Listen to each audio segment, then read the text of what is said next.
welcome, ladies and gentlemen, to ABS News Talk, coming to you, of course, courtesy of the Anchorman, the one and only Anchorman. Thanks for tuning in. I look forward to you going ahead to hit the share button as you usually would do. Go ahead, hit that share button, and let us quickly populate this platform. We want to see I want to see at the least 500 people before I come to you with the broadcast proper for tonight. So please, I'd like to welcome all of you who are tuning in from where we call Ground Zero, referring to the Federal Republic of Ambazonia. Of course, all of you on Ground One from all over Africa, South and North America, all of continental Europe, thank you for tuning in. I come to you today with a very special edition of News Talk. And of course, here on News Talk,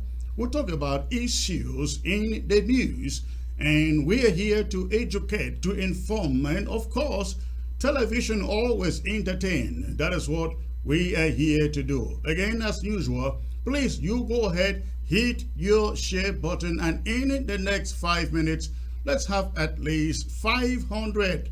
I see a little over 200 right now. Please, if you are joining, go ahead, hit that share button before I bring to you my special guest for tonight. Please hit your share button. I'll be right back.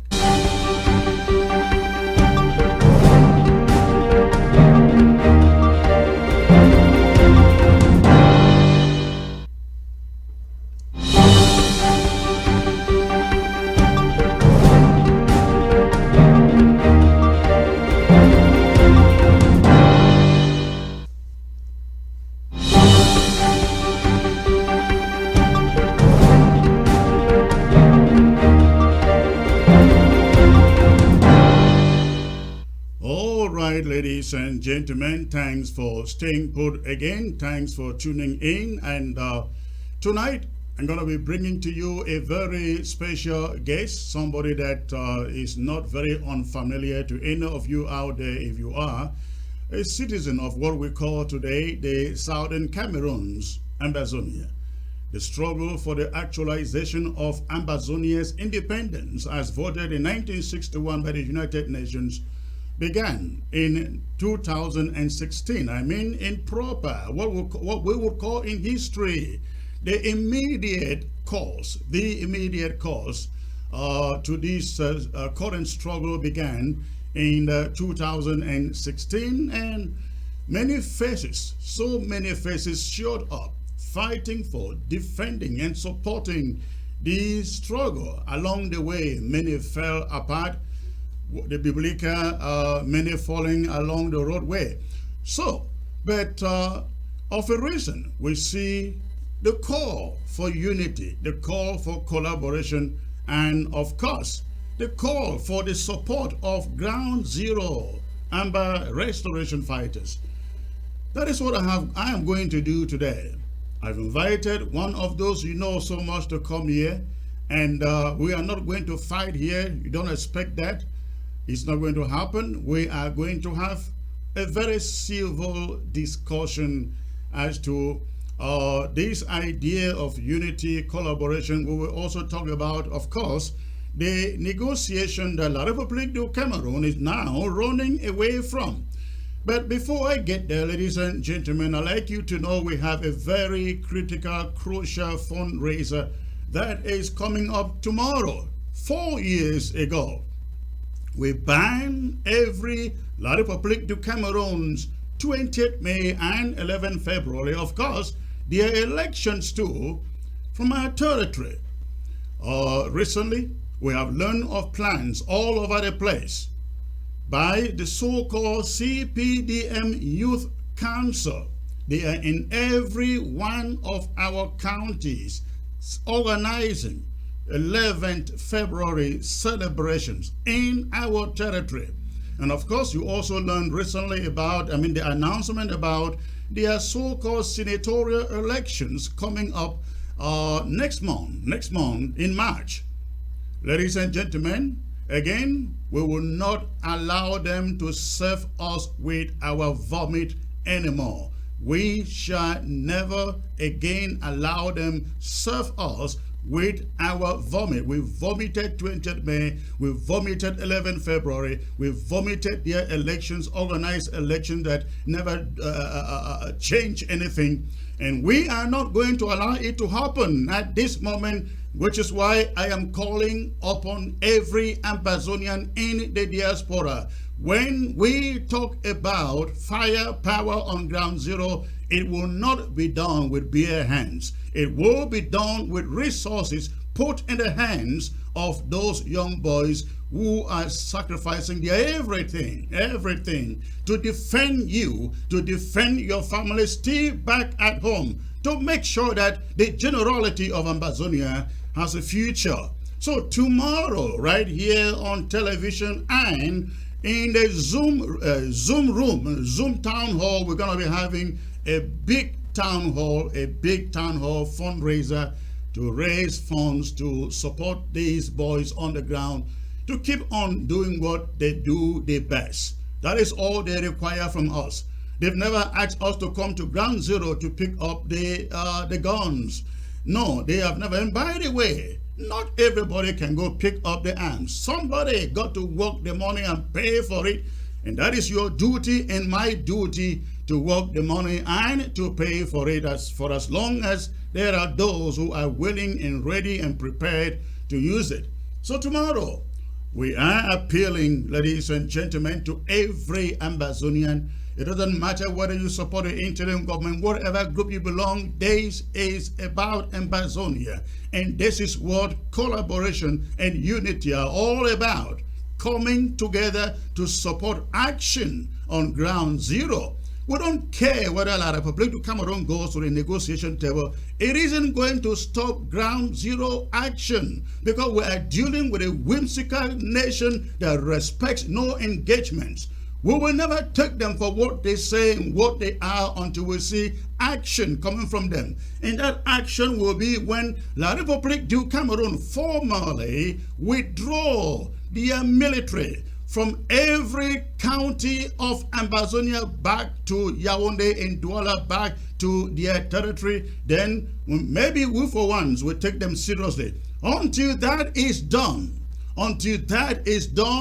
we cannot even think of laying down arms or calling for a ceasefire. Again, I have said before, we can't call for a ceasefire. We never opened fire in the first place. La République du Cameroon opened fire in 2017 when Paul Biya stood at the airport in Yaoundé and declared war, then sent their troops into the territory to maim, kill, burn down our towns, our cities, and our people. Ladies and gentlemen, please take my appeal very seriously tonight. I am appealing to you, let us all put aside any form of partisanship. Come together tomorrow, send a strong message to the regime in La République du Cameroon that the diaspora isn't tired of funding this war, because you didn't call for it. They made it to happen. They called for it. We've got to come together tomorrow to send a strong message to them. If they think that the war is over, they are winning the war, ladies and gentlemen, let's tell them, hey, don't rush to call off the war. The war is not over. It's not getting over yet. The war is just about starting, because they are not yet on the negotiation table. How does somebody even imagine for a smidgen of a second that we will drop arms because La République du Cameroon is just willing to go to the negotiation table?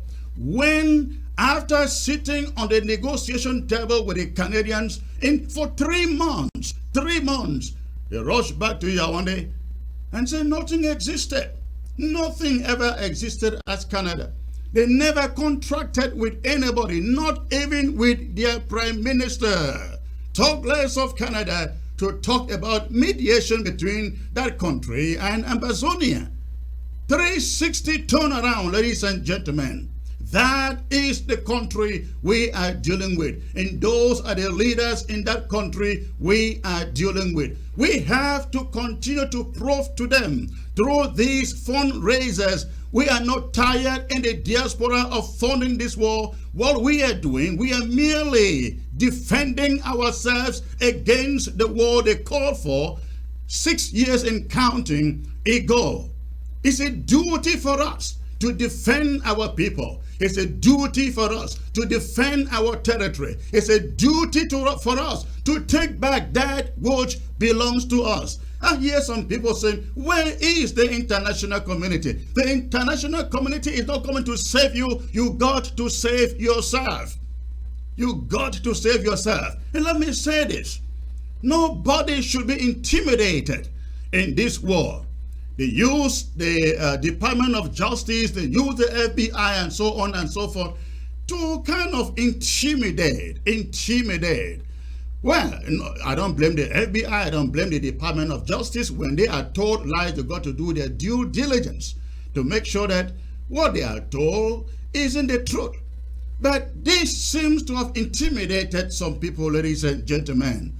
There is a saying that if you lay your hands on the plow, you don't turn to look back. This is where we are, in the middle of the sea. We are not looking back. We are carrying on this process to the logical end. And the logical end is getting our independence. Getting our independence. That is the logical end. And so, ladies and gentlemen, again, tomorrow is this great fundraiser. Bring in your family, bring in your children, bring in your friends, bring in every sympathizer of Ambazonia. All right, please continue to hit your share button. We are not 500 yet, almost getting close to 400. I must see 500 before I bring in my guests. For those of you just joining, I'm here speaking to those joining by way of Facebook. Please hit your share button quickly before I bring in my guests. Quick, hit your share button very, very quickly. I see the numbers jumping now. If you are just joining again, hit your share button. Send the link to those your groups on the WhatsApp, your Facebook groups, Instagram, Twitter, wherever you can send the link. Please do, and let us capacitate the platform. All right, I shall be right back, ladies and gentlemen.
Ladies and gentlemen, thanks for staying put. At this moment, I bring to you my talking point for the day.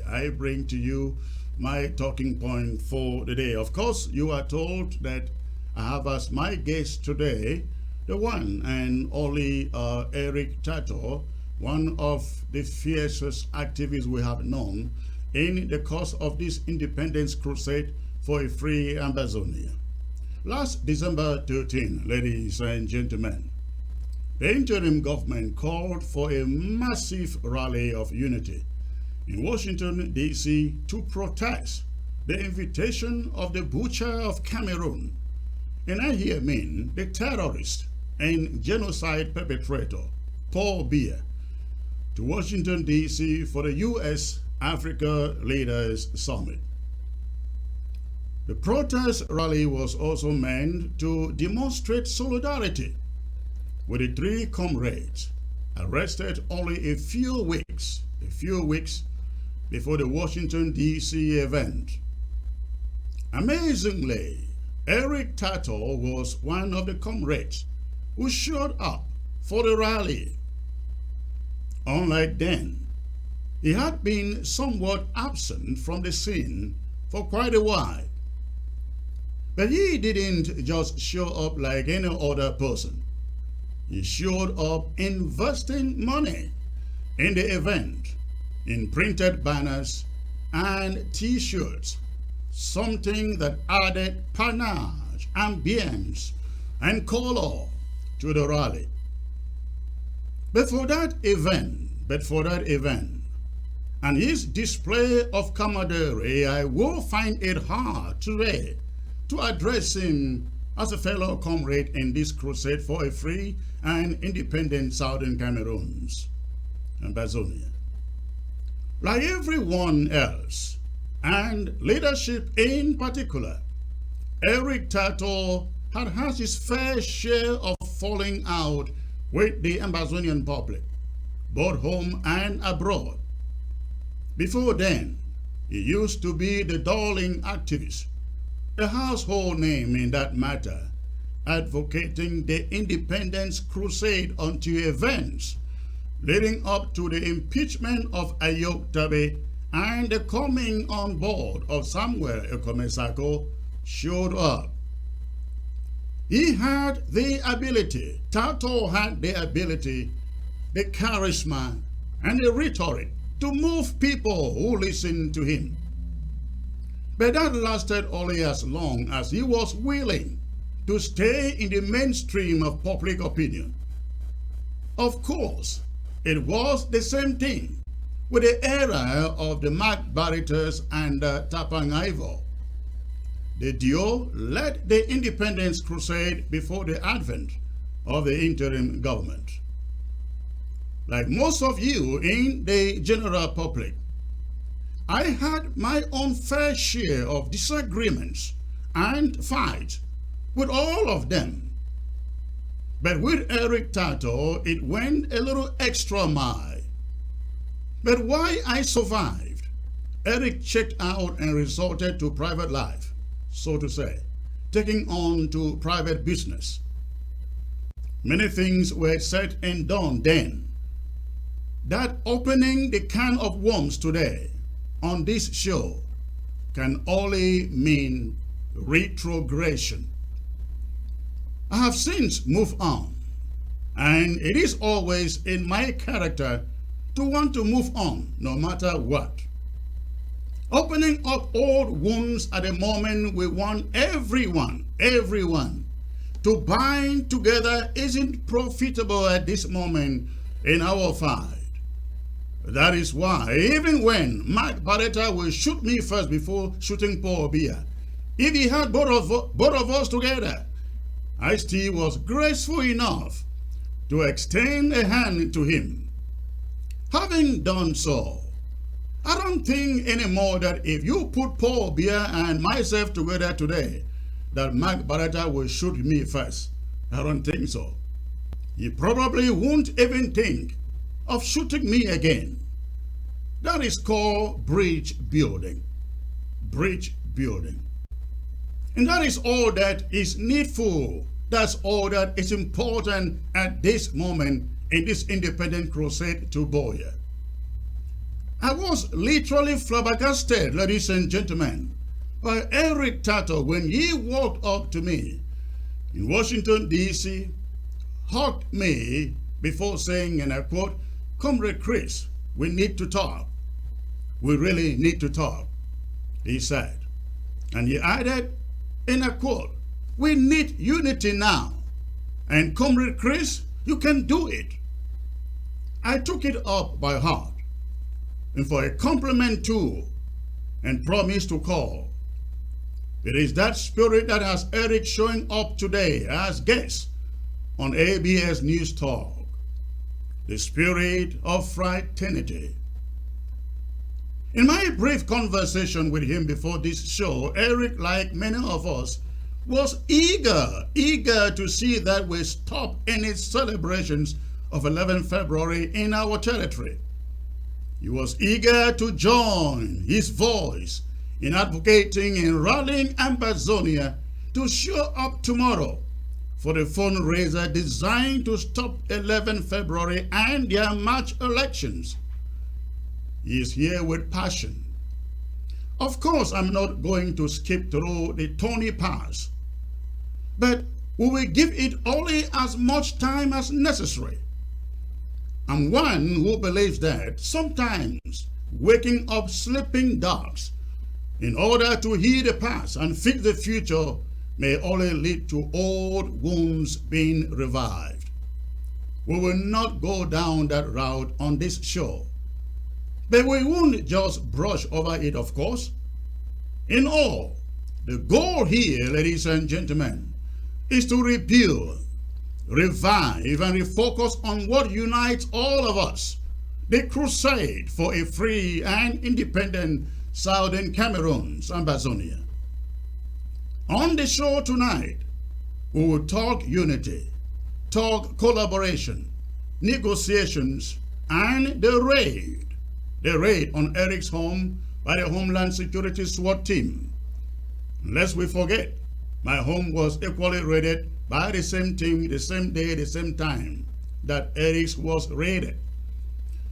We will talk about all this and, of course, open the phone lines to take your calls. Besides Eric Tataw tonight, I will also be having Mark Barretta joining from London, Sebastian Barreco joining from Maryland, Jackson Yu will be joining from Pennsylvania. But one last thing, before I bring on my guests. We face an invasion of our territory as I speak. Right now, La République du Cameroon, using what we have come to label as black legs, CPDM elite, in their so-called youth councils, are holding preparatory meetings all over Ambazonia, planning 11 February manifestations across Ambazonia. We banned those celebrations, including 20th May, 4 years ago. We should never allow them to serve us back with our own vomit again. Never. We must enforce our own orders. We must stop these fraudulent 11 February celebrations being touted as a youth day. Fraud. Before this show is over, I will need 20 of you therefore watching who will call in live to pledge or pay in $1,000 for a special support for tomorrow's fundraiser. You don't have to pay it right now. If you can pay within 1 week or 2 weeks, you are most welcome to call and to pledge tonight. If you have already made the $1,000 payment for the $1,000 club, please do not call tonight. We shall be reading your name or announcing your name tomorrow. This appeal is only for those watching today. Thank you, and that is it. That's my talking point for tonight. Ladies and gentlemen, again, I am joined by the one and only Eric Tataw. Eric, it's a great pleasure to have you joining me here tonight, sir. Good evening. Yes, good evening, Comrade Chris Anu. Always a pleasure to be on a show like this. I was very tired last night, a lot of activities, but I said to myself, come rain, come shine, I must be on this show, and here we are. So thank you for the opportunity. Yeah.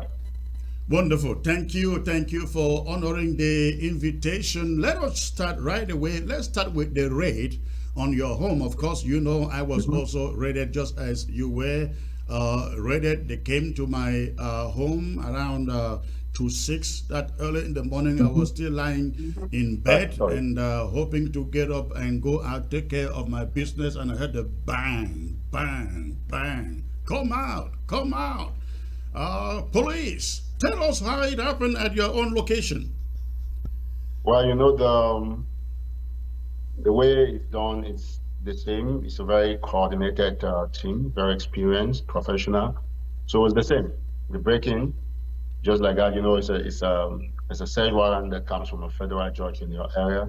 In your case, it must have been in one city in uh, in, uh, in Houston. Don't forget that these federal investigations, Yeah. and they are all coordinated at the same time so that people don't get the chance to try to hold information out.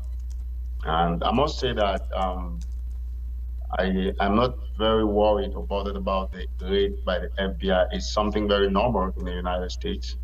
When there is what they call a lead or a hint, the FBI will raid. The FBI has gone to homes of former presidents and former top US authorities like President Donald Trump and, of course, Vice President Mike Pence. They also recently went to the house of President Joe Biden. So I was going to use the opportunity to underscore this fact so that the blood-sucking regime of Paul Biya Bondo and their very lazy and criminal associates should not take any credit. They do not influence in any way the operations of the FBI. The FBI works within their jurisdictions to make sure that they protect the Constitution of the United States of America. That's why the FBI is a department within the department. It's a kind of a sub-department within the Department of Justice. So they are directly answerable to the Justice Department. And so they are doing everything with regards to justice. People should bear in mind that fact. And their operations are very covered. They are very swift. You will hardly know. It takes them a lot of time to raid. And a lot of planning too. A lot of planning. So 99% of the time, the FBI is never wrong with its target. Wrong here in the sense that they will come when you're there. Most times, 99% of the time, not every time. Sometimes they can get the wrong inside. What time did they get to your location?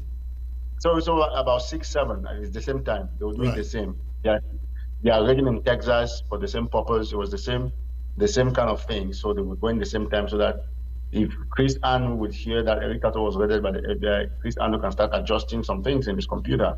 If Eric Tataw hears that Chris Anu was raided, so long as you're in the list, they raid all of you at the same time so that nobody keeps anything away from them. And to be honest, you are very correct there because after interviewing me, they told me that the same operation was being carried out the same moment, the same hour in 3 different states, actually 4 different states, Missouri, New York, Minnesota, Maryland.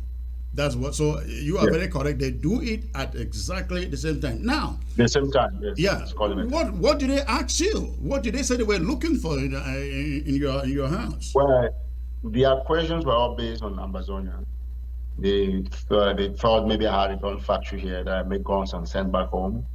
They asked me if I sponsor any groups on the ground, and general questions about Amazonia. Asked me about being Gary Master and why I always jubilate when the soldiers are killed, when the Republic soldiers are killed. So all those questions were asked, and it's very, very important for our approach to understand that the center was kind of extremely on our liberation movement. So we try to ask all these questions to find out if in any way you have contravened U.S. laws. Because the law in the United States, of course, you're trying to overthrow any government while you're based in the United States. That is not allowed. But we are not trying to overthrow any government. We are rebels, and we have the right to be rebels. That's why we're refugees against a regime that is killing our people.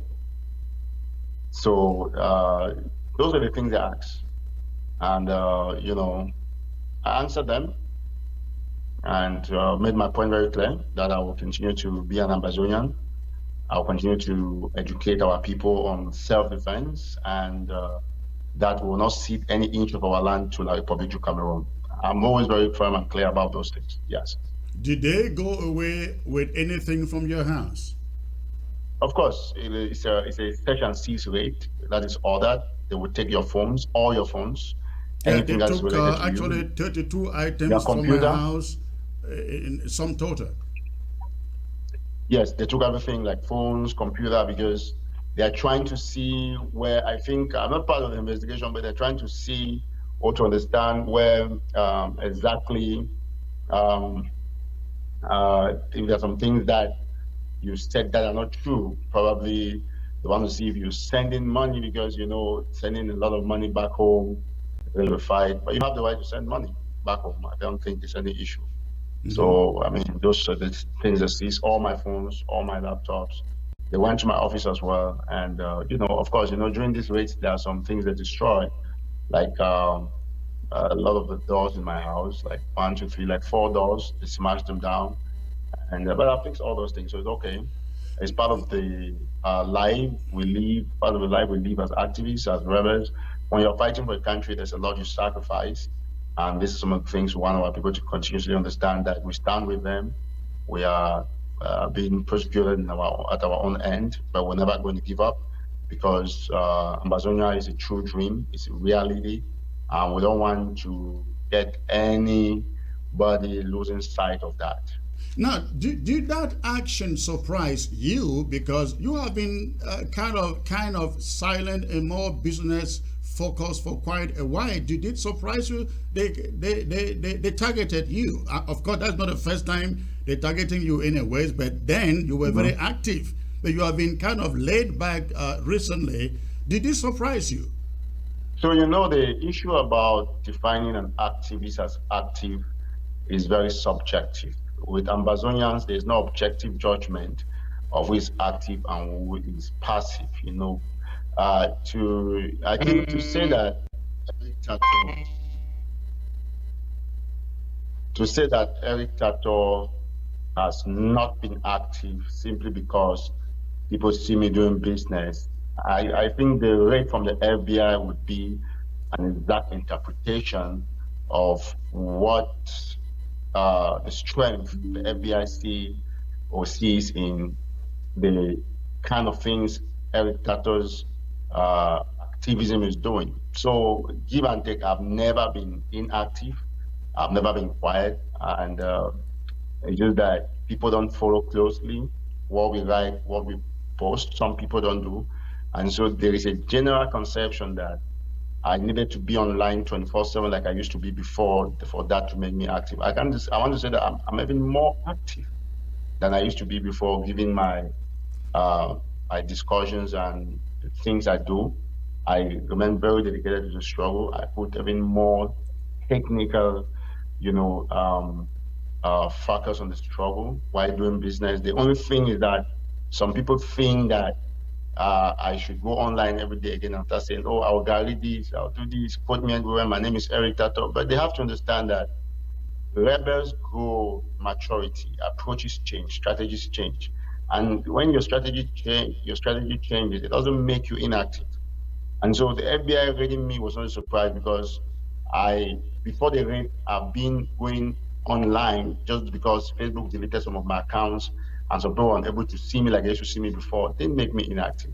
So that is one point. It was very important to underscore that Eric Tato has never been inactive, yes, but I've been focused much more on business. That's what has been so public. But backstage, I've been doing a lot of work when it comes to Amazonia, making a lot of humanitarian contributions to cater for the refugees. And the books are there. It's clean, it's clear, and there are people who have been talking or who say, oh, Eric Tato is probably no longer in the struggle. But if I'm not, why do you think the FBI rates me? Because the FBI will Well, that raid is you. that clears everything. But let's get on to, because lots of people, you will realize, until the rally that we had there in DC, those rates really push lots of people, lots of Amazonians backward. They felt really scared.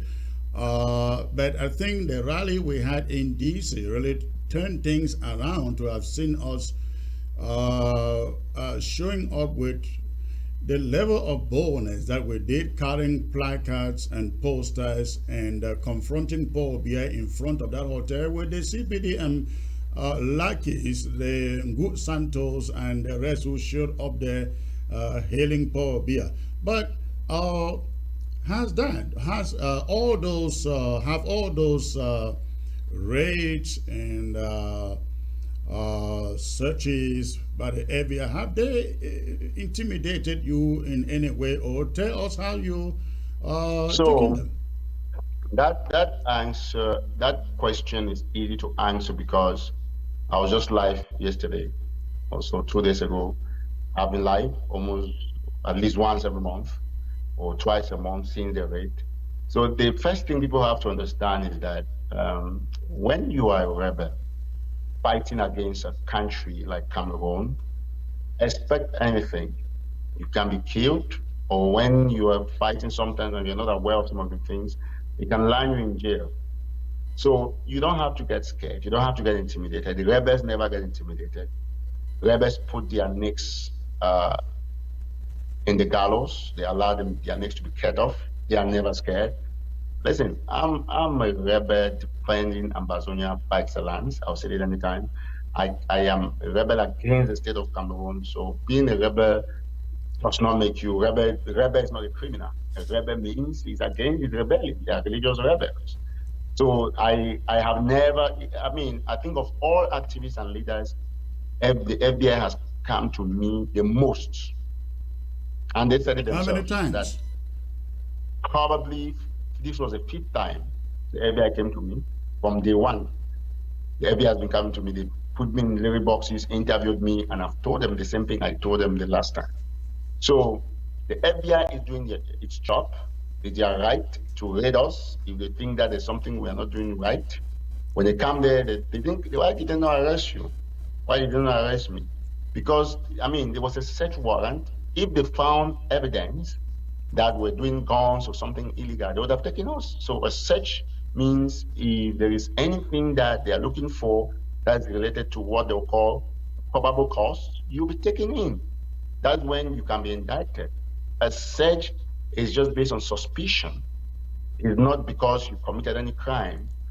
You know, if you call somebody, you call a police and say, oh, you see your neighbor entering in with kids, 2, 3, 5 children at once in a box and he's smuggling the children. Even if it's a lie, the police is going to come there. Not because they think that neighbor is smuggling kids, but they just want to prevent something. So we have not gotten one bit intimidated by the raids from the FBI. That has increased tremendously our courage and commitment to understand that, yes, we have everything to sacrifice as far as this fight is concerned. And it was also a lesson to make us to safeguard and fine-tune our operations within the United States so that we don't go against any laws of our county, state, or the federal laws. We have to stay within the confines of the laws while we fight for the liberation of Amazon. Talking about that, trying to squeeze us within the United States, what do you make of the fact that Emmanuel in Salai went on CRTV and said, you know, I am the sole author of what you see going on in the United States. I am the one. What, in your opinion, do you think Ambazonians should do? And what do you feel about those? If you have noticed, Comrade Chris Anu, I will not mention that guy's name or the other guy you mentioned, the laggers and the hungry guys that go back from the CPDM, because we have very huge audiences. So I cannot begin to call a name like you just mentioned on my platform to give that person any relevance. Those are hungry people who, and because, you know, Cameroon is a very, if I say docile, that would be a very positive word. Cameroon, the Cameroonian population, it's a stooge population. They are stooges. They are easily manipulated. So they don't understand anything. So they just take, you know, these are people, that's why Pobia has been able to manipulate them over the years for more than 50 years in power. And nobody has been able to take Pobia out of presidency in their area. So until we started wanting to restore our independence. That's when some of them came out and think they can talk on behalf of whoever they are talking for. So it's a population that is easily deceivable. So the guy you just mentioned his name, I don't know if he's a lawyer or what. That's somebody I've never mentioned in my show because he's so insignificant. You don't want to give him any kind of relevance when people are watching you. They say, oh, this man mentioned his name and it start making him important. No, I don't do that. Because those are just hungry people who try to claim credit where they have done nothing. So you can imagine that somebody goes and says that he's the one that is behind the FBI. To who is behind the FBI? Nobody is behind the FBI. Everybody is behind the FBI, as well as nobody's behind.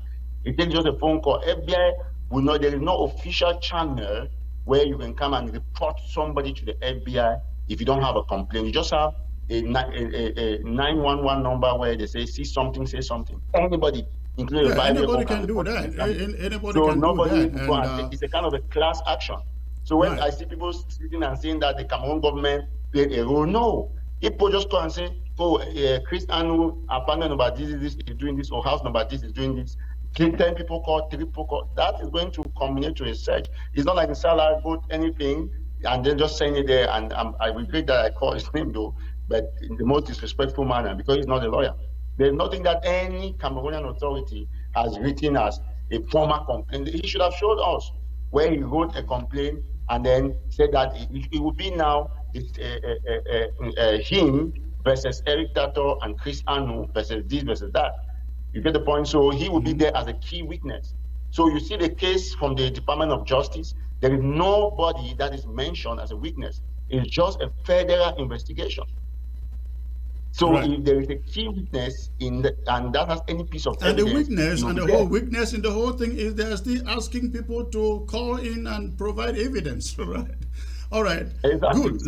Let's move on to another subject. You heard me refer to the past in my talking points, and you know for sure in the past there have been lots and lots of acrimony going back and forth.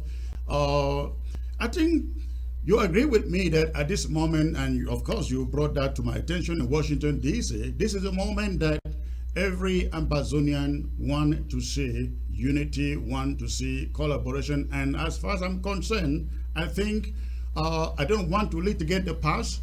I want to move on. However, are there any things that you would think that you may want to reverse and say to the Ambazonian public, now is that moment to unite? I may have done or said some things wrong. I want us to move on. So that is easy to do. And anybody that's followed me for the longest time knows that when I do something wrong, I apologize to the public.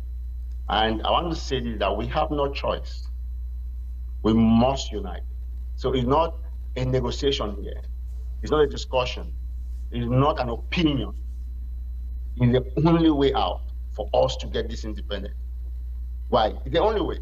And regarding the fact if people will be waiting that maybe there's something Eric Tataw said or did wrong, I would say for the first time in my life, on the contrary, the whole of Ambazonia, for those who castigated me, should instead call in and apologize.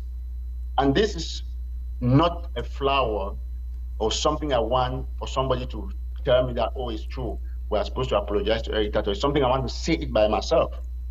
Because there was one reason why some people who used to be my overall fan supposedly fell out with me. I can't call it supposedly because they did not really fall out with me. Supposedly, that was because I was condemning corruption in this revolution, which is something that I've said in many of my shows that I don't want to call names. And everybody knows the reason why this revolution got so battered, why there were conspiracies and leaders were set up in jail. It was not because there was any issue with those leaders. It was just because a group of people saw the struggle as an opportunity to sit on money, embezzle money. And when I came out, what else was Eric Tataw saying other than blowing the trumpet that people were embezzling money? Something that yourself, after 1 year or 2 years, you came to confirm. Apart from that, what else did Eric Tataw say that was contrary to the aspiration of the revolution? He kept promoting ghost towns. He kept asking people to boycott 11 February. He kept calling for unity and collaboration. He kept calling for protest. But the only thing he didn't call for was for people to continue to eat money. That's when people who were eating money at the time and embezzling money saw Eric Tataw as an enemy.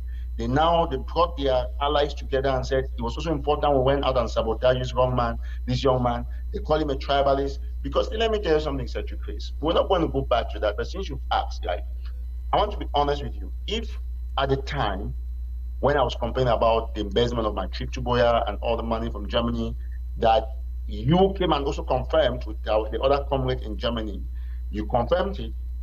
If this money was taken out, there would be no issue like people trying to take out Sisuka Yoktabe from jail or trying to sabotage leadership in jail. The issue is that people wanted to position themselves as presidents because they want to get contributions from the people and be in control so they can disburse money, and in the course of disbursing, there's always mafia that is played. That has been my only problem. When you reach out to me and you told me about the 11 February stuff, I said, yes, it's an important thing to do. But as a man who holds his integrity intact, I will encourage everybody to do that. But I also want to set my own modalities that I think would be something universal that would benefit everybody as far as these new donations you're proposing are concerned. So there is nothing to apologize for calling out thieves. I'll still say this till today. I'm not going to come again on this show and start saying that, oh, Chris, I know you did that. Oh, Zako did this, or this one did that. No, I just want to make a point that there is nothing at any point I ever did wrong. Everybody who's watching me here knows that. Don't you think that, yes, you talked about corruption, and of course, it was there, and I came up later and I talked about it. And let me say this, comrades, everything that I defended, if it were today, unless with the benefit of the hindsight that we have today, I will still do the same. It is difficult to operate from a virtual space and be able to follow up everything accurately. I mean, that is going on. I'm saying this about the finances until I learned that there were money that wasn't being reported to the treasury. Until I learned that there were people, the Irene was, who had bank accounts somewhere that money was being put inside, not going to the treasury. Until I realized that some people were even giving my trip to Boya money for which nothing was done about it. Okay, so Secretary Chris, I don't want to cut you short, but let me just hold on. Let me round up this point. I get back to you. Until you find out these things, can you really realize you are dealing and working with very corrupt people without integrity? However, don't you think that you exaggerated some of the things that you said? I think that is basically where the problem is. Okay, so I think we have misunderstanding of terminologies here. Repetition and exaggeration, they are two different things. So everything you're saying is not like they are new things to you. These are things I repeated, and I didn't change the figures. I didn't change the names of the actors. All the people you are calling here, these are people I called every single day in my show saying the same thing. I did not at any time move from the fact that my trip to Boya was 1 million to 10 million. I stayed within the amount that I knew. So exaggeration is like say hyperbole means instead of saying that something happened once, you say it happened 10 times. It's different from saying something that happened once and repeating that it happened once, but saying it 10 times. So I think this is where you're mistaken. So there was no exaggeration. It was repetitive because as a journalist that I'm trained, I believe that people understand more when you repeat. That's why you see in 99% of people news understand when you repeat, but you remember information is like the commercials that you see on TV. You see it and see it and see it and see it, whether it is a lie or a truth, you believe it. The moment you are looking for an item, you go for it. A few weeks ago, Yes, go. Let me A wrap few up my weeks ago, point. I bought a supplement for memory because it was some this quote unquote doctor was endorsing it. I've been taking it forever now. I don't see any different. So that is Okay, so the the issue point when you the point play is and the play point and is play, whether it I is agree with truth or you. false, people tend to buy it. Now that is correct. So things that people say can be true and false. There are always two sides. But now this is not about supplement from a doctor or things that people say. This is squarely on the things that Eric Tato said. And everybody can judge any Ambazonian who is okay upstairs, who has refused to continuously remain fanatic to a particular leader or group, would sit down and have a reflection that this young man said every single thing which you came and repeated. But at the time, I will agree with you that you're better off than them because you came and called them out. But at the time, you probably did not see any reason because you guys didn't have no conflict there. So let me get this point straight. The private accounts that were playing bitcoins, the one that Aringwa was having, the one that they were spending on hotels, the one that people were misusing in Momo, Batiba, and other areas, that you later came and said, I said it every day on my show, and I did not change the name and the people. I just re-echoed because I wanted that when you will be talking about it, because I knew you people would talk about it, then people will remember that Eric Tato was saying it and you people were insulting him. I didn't exaggerate nothing. And I mean, technically, that is how it should be done. If you go to church every day, they preach about God. It's not exaggerating, it's repeating so that you know that the fact that they're insisting on these things means they are really important things. So Ambazonia has no problem. Ambazonia had one problem of corruption. So if you look at it, there was no reason to try in vain to dismantle leadership in jail. This was only done because they called out people who were trying to steal money. And because you, at the time, was convinced by these same thieves, you just supported them. Of course, you have the right, because you also defended. Let me cut you. Let me cut you there a little bit, Eric. As far as leadership in J is concerned, I think you got it wrong. I had Sisiko Ebede here, and he was agreed, I think, with most people. You cannot have somebody who doesn't have his freedoms leading the free people. I do actually propagated that idea too.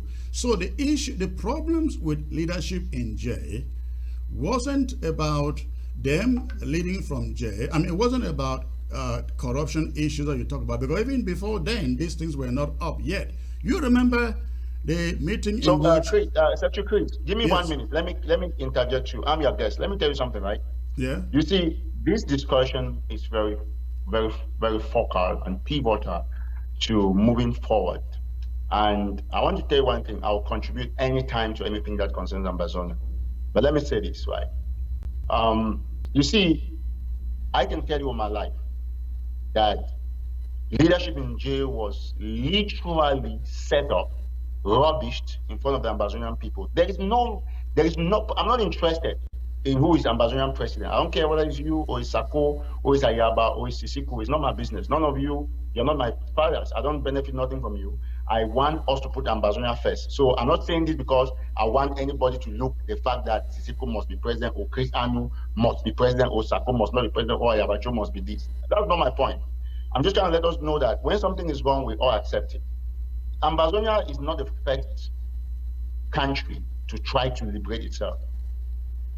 We have had almost all countries that have gone through independence path, they have had their leaders captured. And there is it's only in Ambazonia that people willfully, maliciously, in the most wicked manner on earth, gave up their leaders on a platter of gold. And the That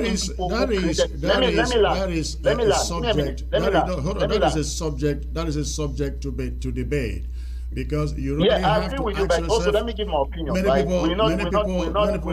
on. I gave you a moment to speak. Let me make a point. Okay. Many people are still questioning today what Naira Hotel was all about. Sisiko No, has no, tried please, to I give us disagree. I many. disagree. Why not? Hold on, let me make the point. I Nobody. give you the time No, let to me speak. land. Let me land. Look at me. Let me land. Give me a minute. Let me land. So yeah, Listen, hold on, right? hold on. Nobody. Hold on. Nobody. No, I let me will land. give you Give me the 2 time to minutes. I'm speak. the Hold guest. on. Let me You were land. speaking for Give a me two while. minutes. Give me a minute. No, I'll Eric, I let am you the go on. host here. Hold on, please. Hold on. Okay, go ahead. You will have your time to respond. Up to today, even Sisiko Ebini says we still don't understand. He told Sisiko, don't go to Nigeria. Many of us, we still don't know. Of course, many reasons have been given. Sisiko has given many reasons. The problem is that even those with him in jail, in detention, say they don't know what it was all about. These are some of the problems that led people having to be confused with why they are in jail. And then, but not only that, we were at the United Nations presenting a petition to the United Nations in New York in September, was it 2018 or 19, that Sisiko announced a government in jail.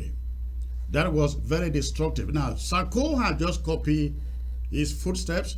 When he is removed, he moves aside. He even tries to dissolve the Restoration Council, form his own. Marenta is removed. He walks aside. He refuses to go. You see the precedence in this. So I really don't want us to litigate this because we're not going to end up anywhere. But I think that we just mention this in the passing and move on from it. I give it a last chance. Then before we move to another subject. Perfect. Okay, let me just drop a fact here, right? And this is because this is one thing within the Ambazonian revolution that can never be ignored. Because the first trigger that has caused very disoriented, enzymes in this movement has been this issue between you people in diaspora and those in jail. Because the truth is that, like I said in the beginning of this discourse between you and I, that Cameroonians of La Republic du Cameroon origin are stooges. They are easily manipulated. It's the same with Ambazonians. Ambazonians did not question why Sisiko and the rest they went to Naira. If they ever did, they would have questioned from the same day that they were arrested. Nobody bothered about it. But what happened? Experts in conspiracy theories involving the likes of Barrister Fulgenso, that you brought on your show many times, coordinated a very sweet lie to make people to start questioning why people went to Naira. Let me tell you something, Secretary Sanu. You just went to Nigeria at the time you were made leader of whatever group.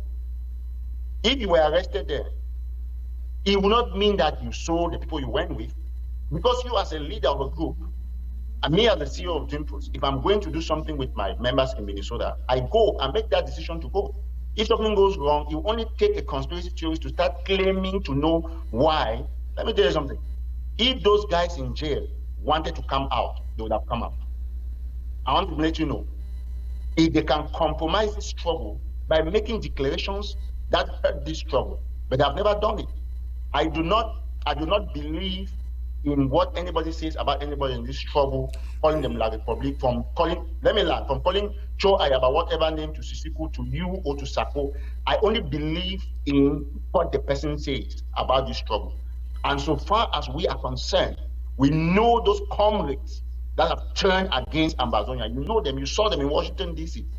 So you cannot say that somebody has been in jail for more than 5 years counting, compromise his own freedom for what reason, for what amount of money, for which money, where did they take the money? We will take that to those. We will take that. Hold on. You make the point. We will take that to people who made that allegation. People like John Frunso and the rest who brought that to us. I think Ambazonians learn from them. You're my man. You're my man. You know why? It is I have said this.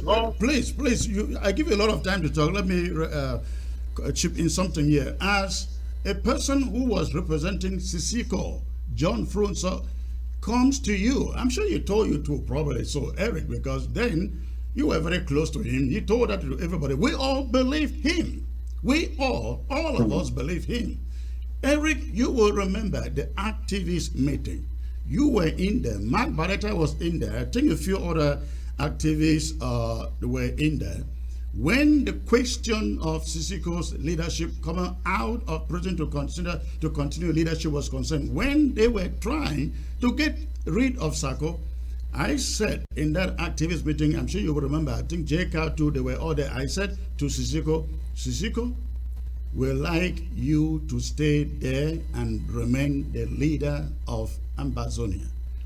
The people outside will consult with you on every decision taken.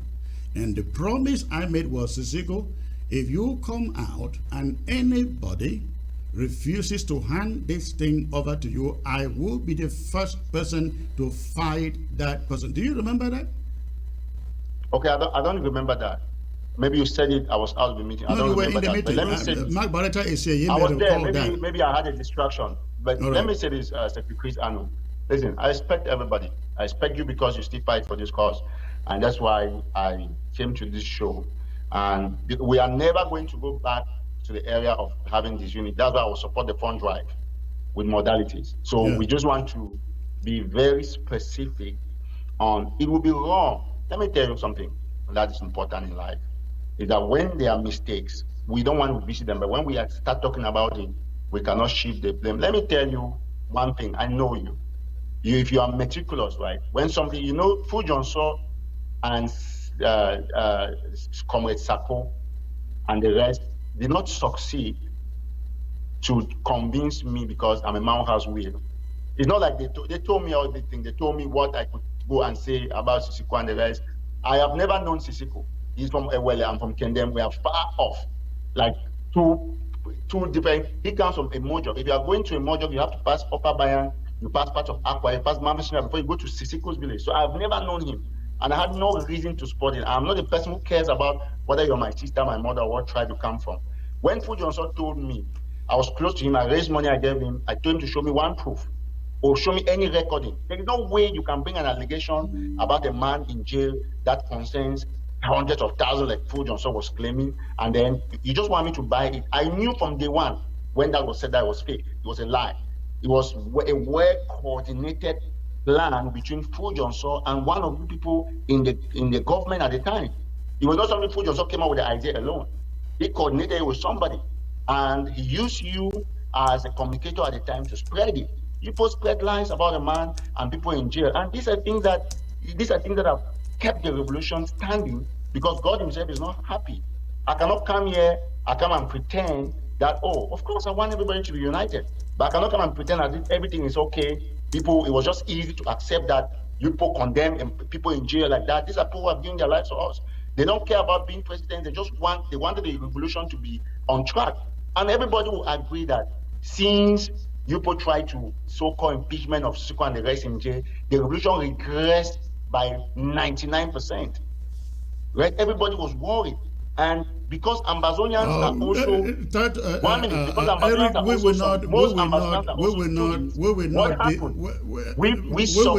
also successfully there. I came onto this show saying that we will not get back into that past because that is why we are not called anybody. Facts are really some of these facts are relative. Please stay put in there. I'll be right back.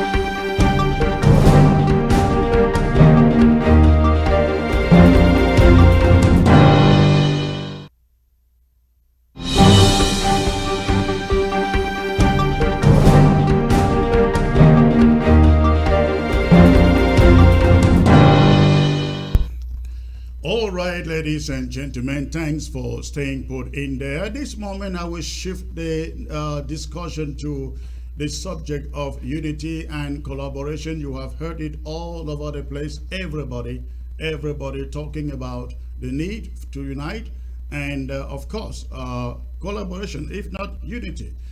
It is a cry that is out there. And I think you all agree I have championed that cry from day number one that I became the leader of the interim government. And when we met in Washington, D.C., it was something that Eric also came up to me and said, Comrade Chris, we need to all come together. At this moment, I will ask Eric, you have seen the discussions about unity, about collaboration. Briefly, give us your take on how you think that we can get this done. Oh, well, very, very easy. My suggestions will be very straightforward. First of all, like I've said, we don't have any option anymore. Everybody has to come on deck. We cannot do without unity. That's why I'm here in the first place. I will always say, Mark Barretta will tell you that when he came to your show, I called him and told him that, why did you come to Chris' show? You know, that man does not want nobody to unite. But then I said, listen, sometimes these are petite discussions. You have to go bigger than your ego. And that's what I said, listen, I saw Chris Anu in DC and I hugged him because he's a better brother than those in La Republic. That is why he was on the side of Ambazonian. So there was no reason for me to think that Chris Anu is not with Ambazonian. There is no level of pretentiousness that can take a man who puts his life and his face on the line to continuously speak about the same things he's wanted for. That's why I said, listen, unity must happen. But then for this to happen, we are trying to shut down 11 February. This is when we'll have the test of unity. My proposals are simple. Number one, any so-called thing that people are referring to as government, starting with your own group, should be dissolved. Yes, don't come and call yourself president. And when I took over interim government, Maranta is president, Sisiku is president, Sako is president, Abongwa is president. You people have 10 presidents. How are we doing this? So you have to take the bold step, and you see how everybody will just shut. The unity will start with you, Secretary Chris, on this show. You see how you have been clipped because of this president stuff. You are no longer the Chris we know or we knew. Because you are president, you want to talk like a president, at the same time you want to talk as an anchorman. There is no president in the world that anchors news. No president comes and interviews activists. They interview him. So you see that you are already in a position where you are not president because you're trying to be president. You are a great fighter. But these are ill-advised procedures to a revolution. Only a true comrade will tell you these things. Because how come you're a president and you're interviewing me? I'm supposed to be the one to call the president to come and interview. Have you seen Sisiku before interviewing somebody? No. Sako never interviewed nobody. Ayabacho doesn't interview nobody. Marietta did not, but you are doing it because you're just epitomizing the fact that we don't need this president stuff. All right. So I'm not done with my proposal, Secretary. Just always give me a minute. No, so I think you made a proposal, but let me give you a little response to the point you are talking. We're not dissolving anything because we do not agree in the modus operandi that every group out there stands for. That is why some people have to stay and keep this war effectively and efficiently prosecuted. Talking about precedent, you know, I have always believed the problem we had with the government was the idea that from Sisiko all the way to Marienta, they believe they are going to Boya to become the president of Ambazonia. They failed to realize that when you go to a negotiation, the international community will say, oh, where are all of your groups? And that is why in Canada they are saying, we want all of your groups. And the international community will not say Sisiko or Sako or Marianta. Since you already have an interim government, go to Boya and become the president. That is not going to happen, but that is what they deceive people. They did not tell people about. And so you have cabinet members who felt they are going to Boya to become ministers. Some were bribing to get those positions. And when I came on, I said, hey, let us recognize we are the interim government, but let us see ourselves as other groups. However, we have the overwhelming support of the Amazonian populace out there, of course, you know that, going by how much we raise every year. We raise every year. You know that. So we do that. But I said, you know what? I don't want to be looked like the president cannot do this. The president cannot go there. You take away my life when we are still fighting for that country. Call me Chris Ano. Call me Comrade Chris Ano. But we keep the groups because not all the groups, we don't trust all the groups. But Eric, hold on in there. We are joined by Mark Marita. Let me bring him on because he has been one of the champions on unity. Mark, thank you for joining, sir. I think you are muted on your side. Can you get me now? Can you get me now? Yes, we can hear you now. All right. Thanks for bringing me in, and thanks to my fellow brother and comrade Eric Tataw. It's nice to see you talking on the same show with comrade Chris Ano. Like you already said, the last time I came onto the show with Chris Ano, we spoke and you were beat up. Like, why must you come? At the end of the day, we are all here, and like you said, bygones must always be bygones. That doesn't mean we cannot think about the past to direct us how we prosecute the revolution. So yes, I think we all have come to realize that. I think even from the age of suicide, the hardliners of the revolution, everyone has come to realize that when there is unity and collaboration, we win. The truth is, that is what French Cameroon fears the most. And I will take the recent example of the Canadian-led talks. A lot of people have raised innuendos and rightly genuine concerns about the intentions of the Canadians. But what French Cameroon, they were shocked during the talks as I was briefed. They were shocked that when all the groups came, they were not fighting amongst themselves.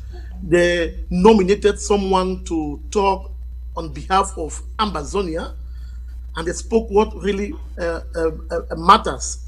And that made French Cameroon to be afraid that, we thought these people can come and be shouting that you are the chairman, you are the president, you said about me, and so.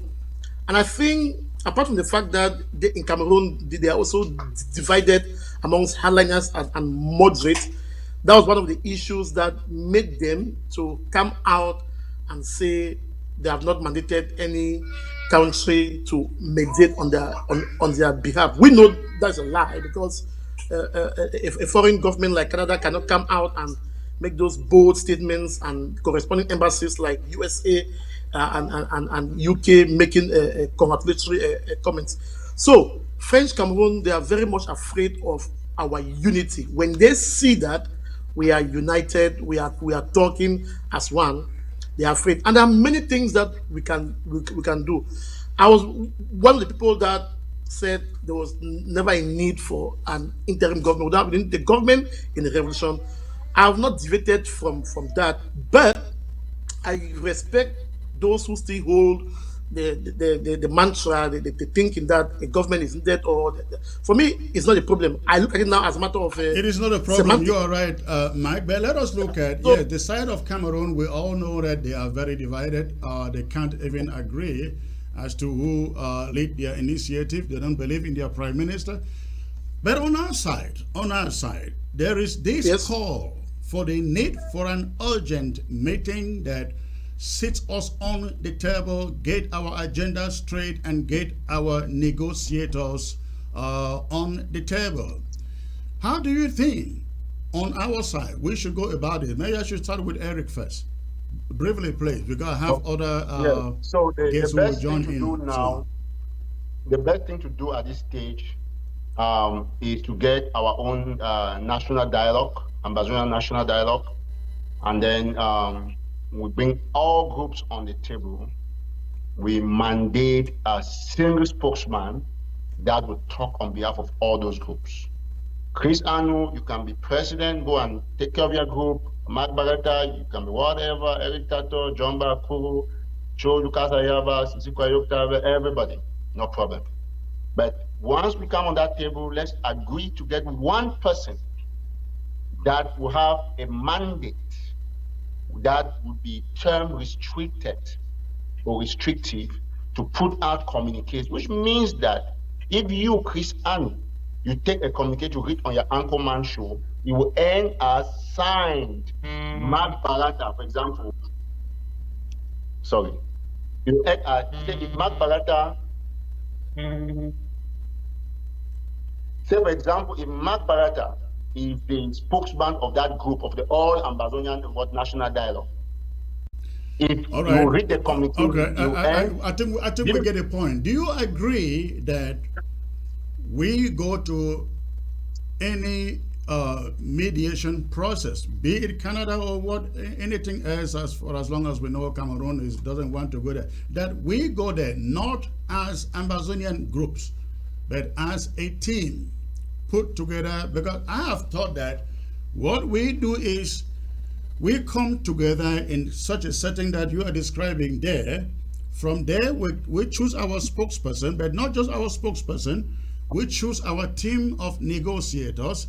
Our team of negotiators are the ones to sit on the negotiation table, and they may not all or even be Ambazonians. We are looking for experts here to discuss our resources on the ground. So, if we, let me land. So, if we do this, then my suggestion is all the groups now constitute a kind of a council, whatever name they give to it doesn't matter, but they constitute a council to which the negotiators report to, and the negotiators cannot sign on to anything until this council of Ambazonian leaders agree upon. What is your take on that? Okay, Barita, first, Barita, I think you wanted to say something. Okay. I want to say that. Let me just say this, Chris. You can give me just 5 minutes. What you are saying, it is exactly how it should be. Let us understand how our revolution is composed. There is nothing we can do. We have many groups in the revolution. I'm talking about the side of the Ambazonian. It is not strange. In other revolutions and liberation movement, you are going to have many groups. There are few groups who are going to start a process. There are those who are going to join in the middle. There are those who may not join at all. That is quite much understandable. Yes, these groups are going to come together, like you said. They can come together in a council or whatever. But when they go to the negotiation table to a talk, that they're not talking as groups. They should be talking as Ambazonians. The issue is that most people have this thinking, and I'm thinking that it will be Ayabacho, or it will be Chris Anu, or it will be the leaders of the various groups talking. No, that's not the case. In fact, you don't even have to have leaders on the table talking. There needs to be a team that is being composed of experts from different fields. Because we're talking about negotiations here, it's not about independence. We're talking about energy. Remember, we have been so many years under French Cameroon. So there are many things that we will still depend on French Cameroon for some number of years before we actually start on our own. So there will be negotiations on currency, on so many things. So we need experts in those fields. It will be just experts who will be doing those talking in consultation with the leadership, with the leadership. And if there is anything that would demand the entire Ambazonian people, then it will go to a referendum. So many people should understand how negotiations take place, from secret talks to pre-talks to negotiation proper. We have not even reached negotiation proper. It can take 5, it can take 3 years, it can take 4 years. So it depends on how we as Ambazonians, how we are united, and how we put more pressure on French Cameroon based on the activities that we have on the ground. I would just like to say this briefly before Comrade Eric comes in. Fortunately for us, as member of SCAF, I could now say we were privy to updates coming from all those 3 months when those other groups were talking with Canada, because we had a representative who was briefing us. But for issue of silence, as we said to start quiet, that was what happened. They never went. They nominated Comrade or Professor Anyangwe, who was doing all the talking. You know, the fact that AGOC and all those Erima and the rest, they were not the ones even attending the meetings. They sent other people to represent, but they were not talking on as if like in a very disciplined manner. No, Ayangwe was doing the talking all the time, consulting with the various leadership. That is how yes, those were pre-talks, and now we are getting into the real substantive talks. We will see how we get ourselves together to delve into it. So, yes, Eric, quickly, so that I can bring in the other guests before I open the phone lines. excellent. Okay, so let me say this because I will have to jump into another meeting, because you were talking about the fundraiser that's coming up. I support it 100%, and I think that every ambassador should come out tomorrow massively to anything that has to, give our people the facilities and the resources to defend themselves. That should be supported by everybody. And anything that is not of Ambazonia that can be stopped and there's need to support it, I encourage everybody 100%. And so this aspect of support will come, of this fundraiser will come down, boil down to the same unity we are talking about. Because we are going to raise this money, or you are going to raise this money. And of course, let's just say, because 11 February is very close, we don't want to start saying that they should form a council where this money will come and Dr. Cho will take his own, you will take your own, and they will see what they are doing. No, we cannot do that now, it's short. But for future references after this, because this is a crucial part of this revolution. Like we're discussing here, if we form this council, all these issues of fundraiser to raise funds, everybody will be saying it, because you will bring the idea to the council. And the council will look at it, everybody will bring the ideas, you people will make a budget. We'll make a budget of what it will cost us based on the needs to, stop 11 February or whatever. Because it's just a vague amount. Where do you want to stop 11 February and leave 11 February? In Boya, or in the BLM, or in Kupe Maninguba? So it becomes so tough. But for the sake of ideological reasons, we want to support this fund drive that you are bringing. It's not because it's something that is. Let me learn, Secretary, 1 minute. Yeah. So in future, we need an emergency that should be urgent to convene all these groups to form this council. Every ambassador who is listening now should take it as a priority. All the groups must come together. It's a must, because without it, we will not succeed. And let me learn one last time, Secretary Chris. If 90% of the groups come together, any person that does not come, then we'll know that person is a bad person. Because mind you, it will never be 100%. Yeah, no, it can never be. It can never be 100%. It will never be. But I think if 70% come together and form a council and work together in projects like 20th May, 11 February, LRC elections and stuff, that is the kind of collaboration that we are talking about. But Eric, can you stay for about the next 20 minutes? I'd like to open the phone call because I know people are eager to talk to you. Can we do that? Just 20 minutes, so just between you, me, and the callers.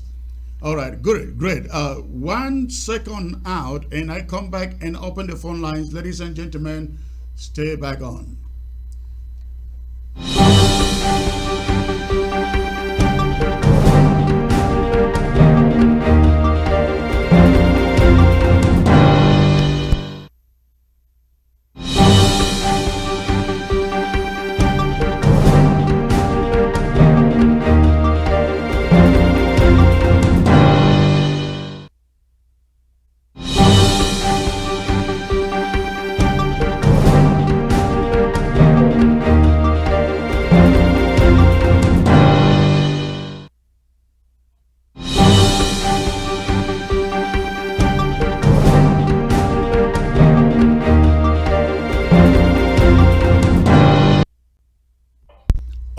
right, ladies and gentlemen, you have the phone number right there, but I have one caller on the line already.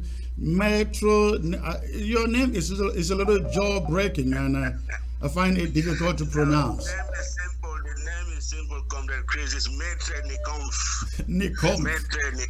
You sound you sound a lot of public citizen. Are you an immigrant in Ambassador? All right, go on, please. What is your contribution? Go on. I think behind the scene, I have sent you my details and more other things that I do, which you've seen yourself. Actually, I want to thank you all for talking to Ambazonian on issues that concern our people. Especially, I'm glad to see my able friend, comrade, and brother, Comrade Eric Tataw and Mark Barretta. Yeah, I have one question for both you and Comrade Eric Tataw. Okay. The question is, should Ambazonian take home today that the difference between you both have been put to rest? And then the second question will go to my able comrade, Mr. Eric Tataw.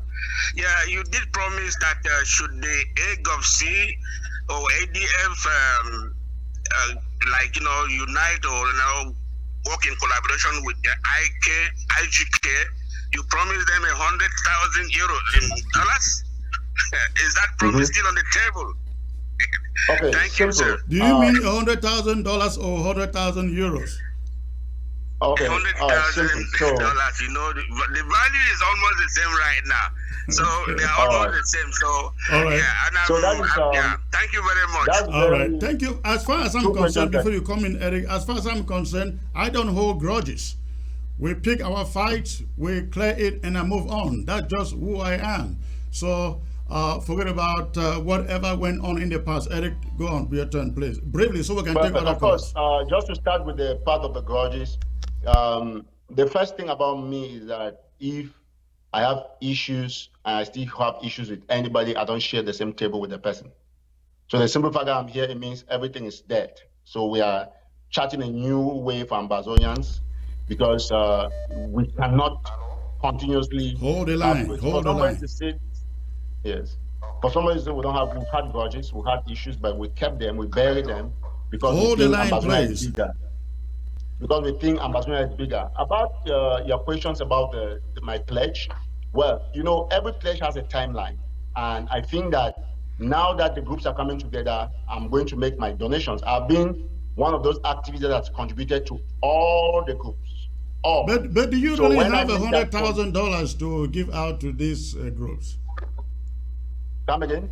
Do you really have $100,000 to give out to this group? Okay, Chris, so possibly that is the dumbest question I've heard because I will not say EDF for pride. I'm a all right, let's take the next caller then. Hello. So that's not an issue. So any group that does where I can hello. Let's get the next caller, please. Hello.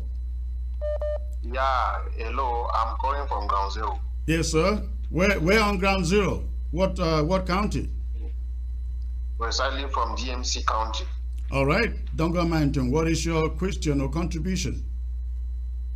Yeah, my question is that why is it that for these groups that we are planning to unite together for us to collaborate, why is it difficult for SACO to come on board? Is there a possibility whereby you can have a show with SACO together for you people to also talk the collaboration? And why is it difficult for SACO to come on board?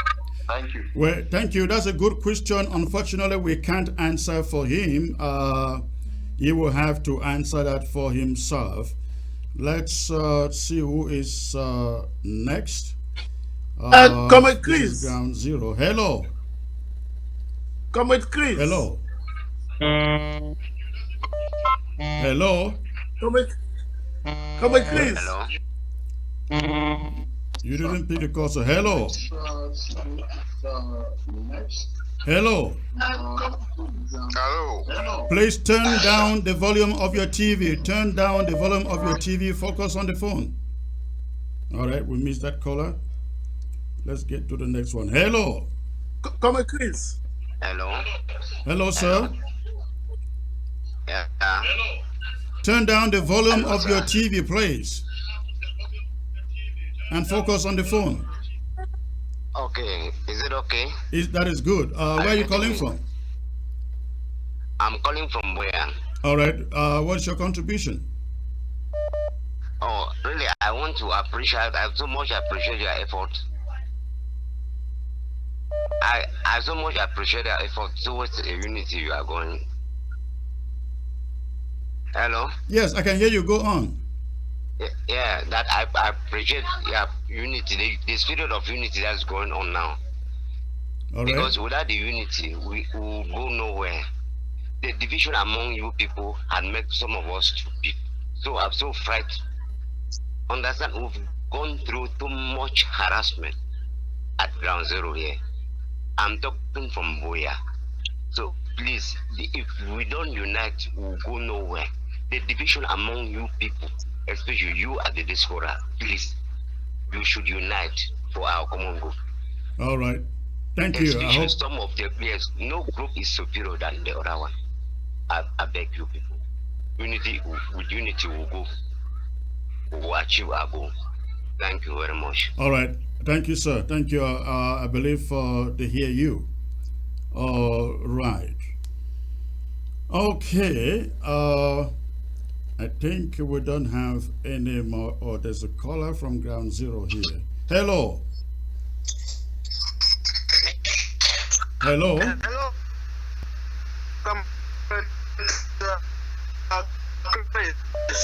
A very bad network, sir. Your network is very bad. I'm sorry. Call back again. Call back again. Hello. Yes. Yes, sir. May I know where you're calling from, please? Very bad network, sir. Your network is bad. I'm sorry. Call back again. Call back again. Hello. Hello. Yes. Can you turn down the volume of your TV and focus on the phone, please?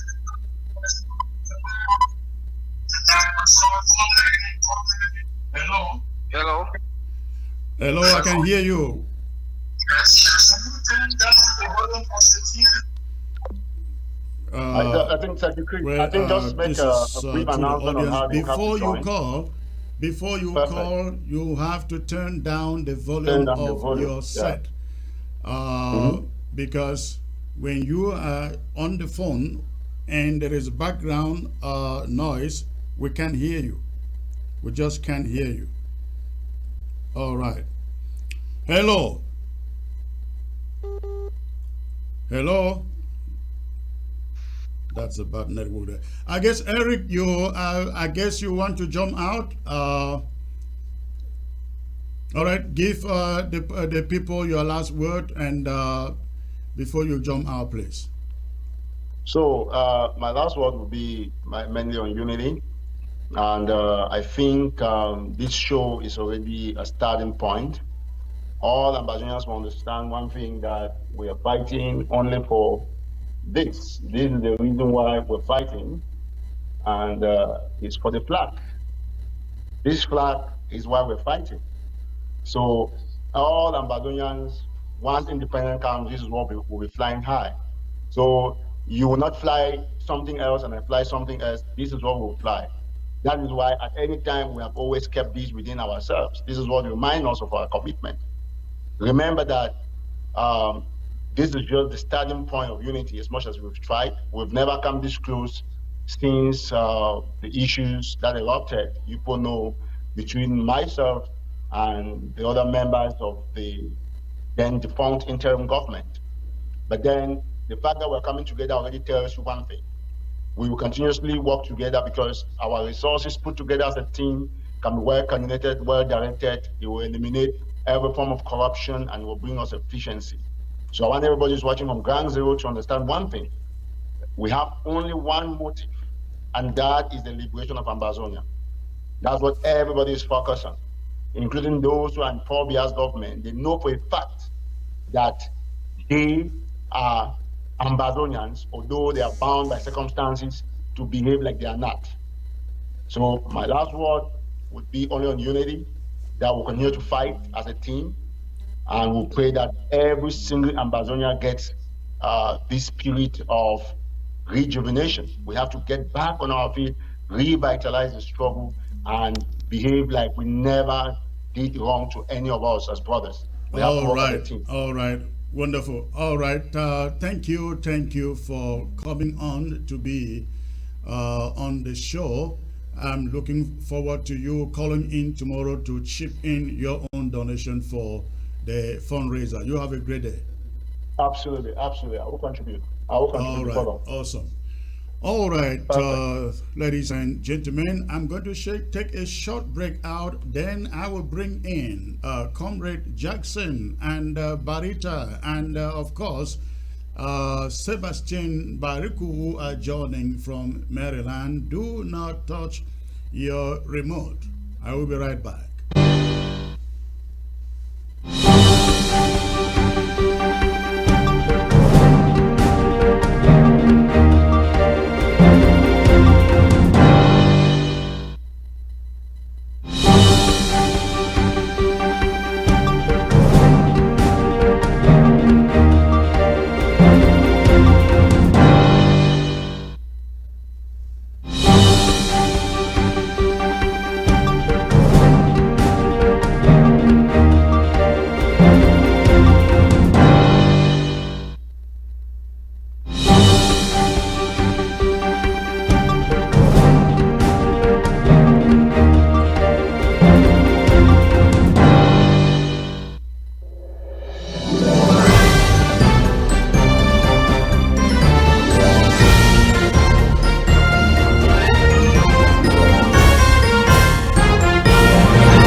All right, ladies and gentlemen, thanks for staying put. At this moment, I bring in my two other guests, both from Maryland and from Pennsylvania. I am talking about the one and only Comrade Jackson, former chairman of Momo County. Hello, sir. Good to see you. Oh, I think he is frozen on the screen. I didn't realize. All right, while he gets back on, let me get to Comrade Sebastian Mbaraku, the Honorable Comrade, member of the Restoration Council of Ambazonia. You've been listening to this discussion for the past hour, and give me your take on how you see Eric Tataw and the things that his approach to some of these things that we're talking about. How did you look at him? Does it look like a repentant Eric Tataw or the same old Eric Tataw? Thanks, Comrade Chris. Again, fellow Ambazonia, pleasure once more to be in front of you. I mean, it's a great day. Listening to Eric, I felt a new day is born here in Ambazonia for Ambazonians. I think when you listen to Eric, he's speaking from the bottom of his mind. I have never known Eric as a controversial figure.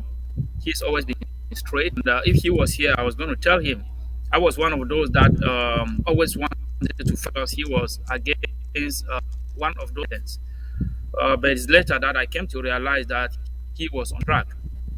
I think, like he said, we should not go to the past. We should move on. I think he is very optimistic, and he is absolutely ready to go as far as long and with this unity process. Okay, that is great. And is there anything that you would have said differently? I mean, some of the things that you said, is there anything you would have said differently? I think he dwelled a lot on our people that are locked up in Kondenge. I think, like we say all the time, they are in there sacrificing, we are out here sacrificing. And some of us are out here, we sacrifice more than they do. And so it is time for us to forget about our sacrifices and move on. We blame game behind the back, right far behind the scenes, and with what we are doing. That idea of all we have to apologize to each other, we have to say we were wrong here, we're wrong there, we should keep it. And he said one good thing that we are going to move on. Any group or any group that doesn't come to join the unity as we speak, so that that group is not fighting for Amazonia, fighting for La Republic, and we'll keep move on. But let me get your own thought on this collaboration thing with maybe, just maybe, a negotiation approaching. The model that I have outlined out there, what is your thought about it? I think your model is the best model. I think all, like Eric said too, this is what all ambassadors, I think Mark too also said the same thing. This is the model that we should embrace now. We should not go in for any negotiation as groups. We should go in as a team. I think Mark clearly articulated the whole thing in a very right way. So we should just follow that. The way you put it is the same way Mark put it, and I think it's the same way every Ambazonian that is really here to Amazonia will look at it. We can't go there to go maybe to Canada, Switzerland, or which other to come in for this negotiation as groups. We have to go as a team. After that, when we have that team set, we are going to get the team of experts that are going to go and negotiate on our behalf, and the leaders or the group leaders to veto it and sign. And what is your take on Cameroon reneging on asking the Canadians to mediate? Well, as you know, La Republic is a rogue state. Two things came in. One, their letter came up. It came out. The letter from Canada came out 70. Then La Republic brought out a letter 72 hours after the letter from Canada came out. And if you remember, you had an interview with Voice of America. Yes, Voice of America. The same day that audio went out, I personally sent this audio to somebody in Republic. Few hours later, I got a letter from La Republic. Have turned down the Canadian in that which they initiated. This Canadian talks was initiated by La Cameroon, and I don't know how they came to turn it down. So I have two things. Either they did not know that Comrade Chris was going to bring his group, and when he was going to come, it became an issue, or two, the divide that is in La Republic that we all know. I know you have been talking to some sources in the La Republic. Have you heard anything about the meeting between their prime minister and to last Friday? I have not had the dates, but from the last discussion I had with, I can say myself from La Republic, he rightly said that he himself was going to ignite or was support Ambazonia because there was going in La Republic. So I think infighting that is in La Republic as we speak is more than the infighting we have in Ambazonia. So I don't want to say much though. All right, let's talk a little bit about this fundraiser that we're having tomorrow. I can see that everybody is raising up for it. What would you say to Ambazonians out here in the diaspora about it? Well, I have been saying this privately behind the scenes, and I will say it here on live TV. This is the time for Ambazonians. Forget about which group you belong to. Forget about who you support. Forget about from which county or where you hail from. This is the time for us to in the little pennies we have to make sure that the public understand that our divide or their divide and rule policy that they have is not going to work with us again. We should come up in our masses tomorrow, $1, $2, $10, $50, $1,000. We should show the public that we are united and we are going to be united than ever. I am pleading with all Ambazonians to come tomorrow. Eric already saying he is going to come, and I know he will be there. I spoke to other leaders, other people that are not even in the IG. They said they were going to come. If they don't come, they're going to chip in whatever they can chip in because they know. Again, before I conclude on this, I want to applaud you. I think if Ambazonians leaders were saying what they say and put it into practice, we would have been in Boya. You said you were going to forge unity, and everybody, every leader out there is saying yes. Comrade Chris, and you are doing it. We are seeing it when nobody could imagine that you could bring Comrade Ebini to nobody could believe that you could bring Eric, and I know you still plan to bring so many other people. This is what is motivating us to say, you know what, we need to go and we need to die with our dollar. See if he to probably do what he said he's going to do. But the proof is out there. You're already doing it. We are having sense of unity. Every day people are coming together. So I think we should encourage other Ambazonians, tell them, come up with what we're doing. It's about unity. Again, don't get me wrong. Some other group of people, not other group of people, some are very, very scared, are very, very pessimistic, or like they are looking at the black side like, what if we give this money to Comrade Chris? It turns up or turns out that the money goes to his private pocket like other IG leaders have been doing. What are we going to say? So some of these questions are running through their mind, through their minds. So what I want to advise is, whenever you like the one is coming tomorrow, whatever comes out, make it public. And if you are going to send it to the refugees or to our refugees in ground one, make those records clear. If you are not sending them to the public, make it in a way that people will know money was and used for purposes. Thank you. All right, comrade, stay put in there. I will be back to you. It appears that we lost Mark Barretta, we lost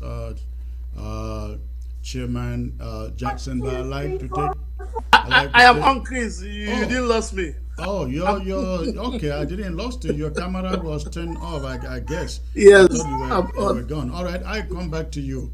But let me take this moment to appeal to all of you, our listeners out there.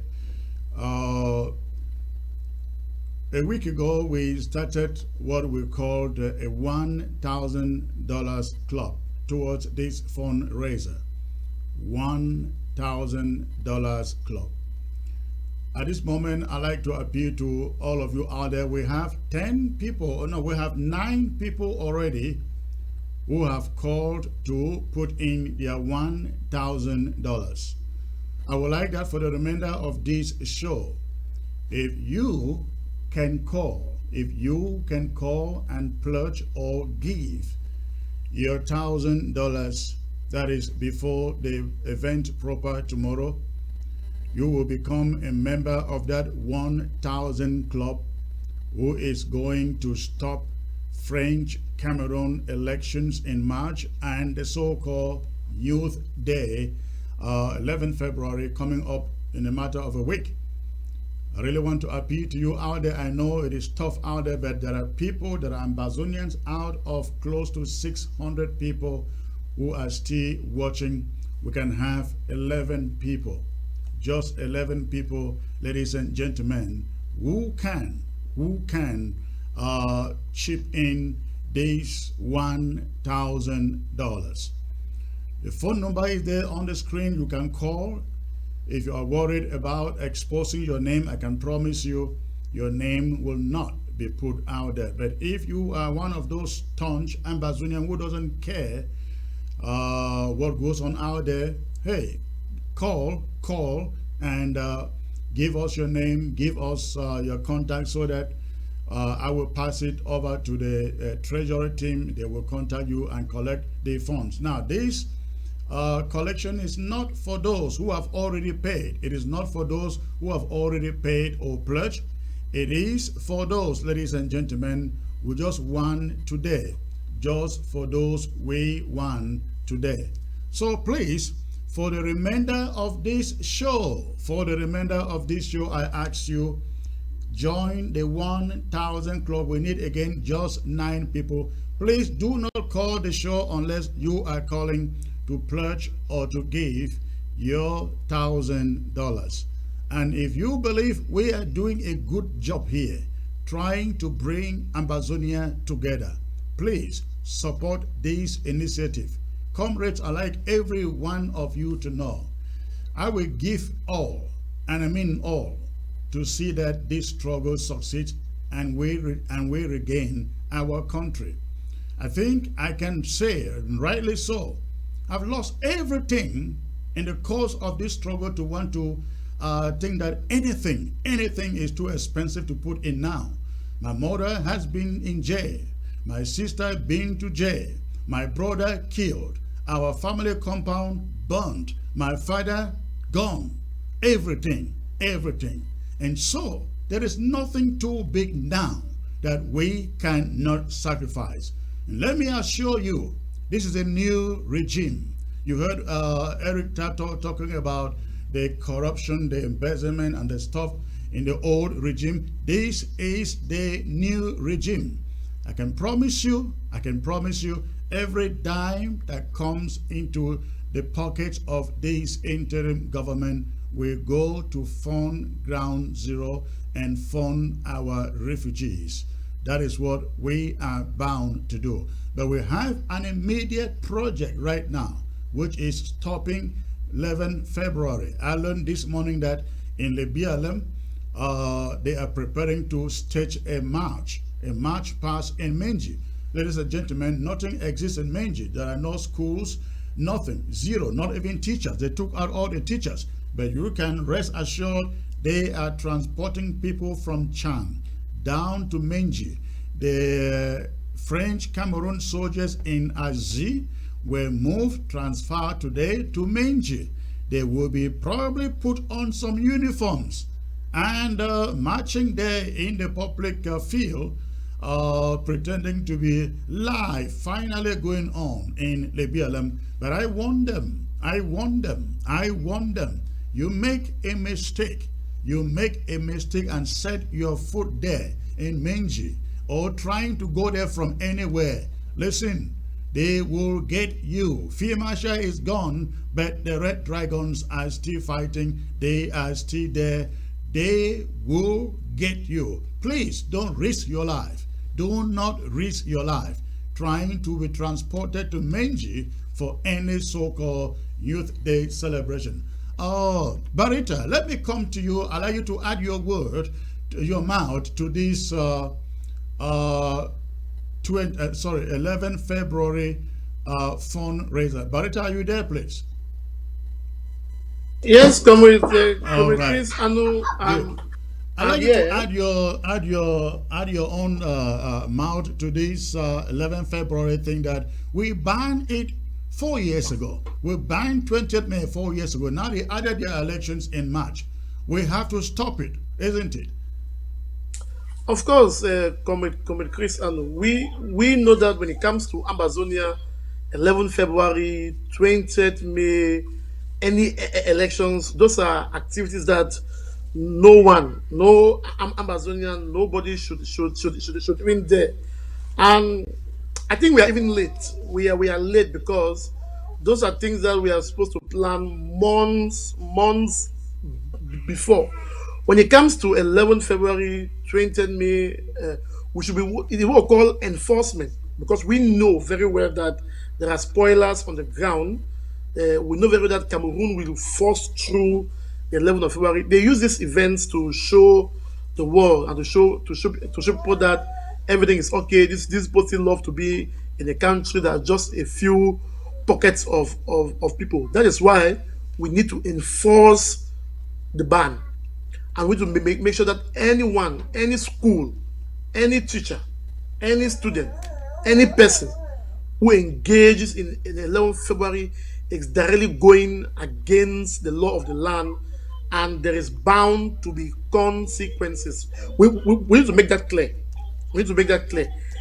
Any official, whether elected or who is engaged in any elections, or those who are campaigning in any elections, there is bound to be consequences. We have not changed from who we were in 2016, in 2017. Like Eric said, we have just transformed, grow in maturity as the war is going big. So yes, my plea is that we need to really plan ahead of time, in due time. Like 20th May is coming. We need to plan months before. The elections is coming in March. We need to start planning now, not waiting 2 weeks to time or before we act. My proposal in terms of 11th of February, and my proposal in getting the revolution back, because at the end of the day, everything boils down to perception. See, we have won the war, basically. We have won the war, basically, because when it goes to many other counties and many other LGAs, we are fine. But French Cameroon uses the cities like Victoria, like Boya, like Kumba or Manfi to show, especially in Fako. So I've been saying this thing and I've said it privately to so many people. It may look very bad, but Fako is the only county that the French Cameroon, they use it to tell the world that something is happening. Right. They know they cannot use Mesa, they cannot use Meme, they cannot use Manu, but they will use Fako, the administrative headquarters, to show. And rightly, in Fako alone, there are more than 20 barracks from Idinao to any area. My thinking is that we need to, in quote, punish Fako. We need to declare a military operation. You know, like how Russia declared a military operation in Ukraine, in that words. We need to declare a military operation in Fako that shut down Fako for 1 month plus. In fact, we start telling people to prepare their food and everything now. Which means we shut down, we prepare well, gather the necessary arsenals, and we can't do this as one group. We must do this in collaboration with other groups. It means everyone will have any fighters anywhere, any group anywhere, people who have knowledge, intel, we bring them together and shut down Fako for 1 month plus. We declare a total military takedown, because the truth is that they only use Fako, Victoria, Tiko, Boya to showcase the way that everything is going well, and that's the same enablers. And the enablers, they use the Fako. They can never use Mezam or in other areas. Not even Meme. They cannot. But they will use Fako. They will use Boya. And Boya, Fako is the headquarters of all the enablers. If you don't know, they have been living back from Yaoundé Douala. They are coming back to Boya. That's where they are having their gathering. So we must declare a military takedown of Fako, a special operation. Shut down that place for 1 month. Make any man stuck in house. He wait. That's my taking. Mark, let me ask a question. I know I'm not supposed to ask a question on the show, Comrade Chris. I want to ask Mark a question. Do I have the permission to? Go on, please.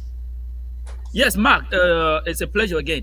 Come to think of it, there's a leader from Fako, specifically from Tiko.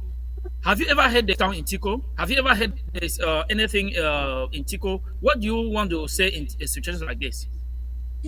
Which leader is that? Are you referring to Samuel Ekome? Yeah, he's from Tiko. This life is going on in Tiko very well. He just come on. My brother, at this stage, you know very well that a few years back, when we say we want to host Fako hostage, we can do it. You know very well. Sure. Few years back. Sure.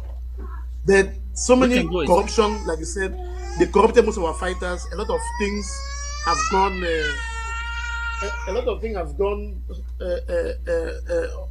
Under the bridge.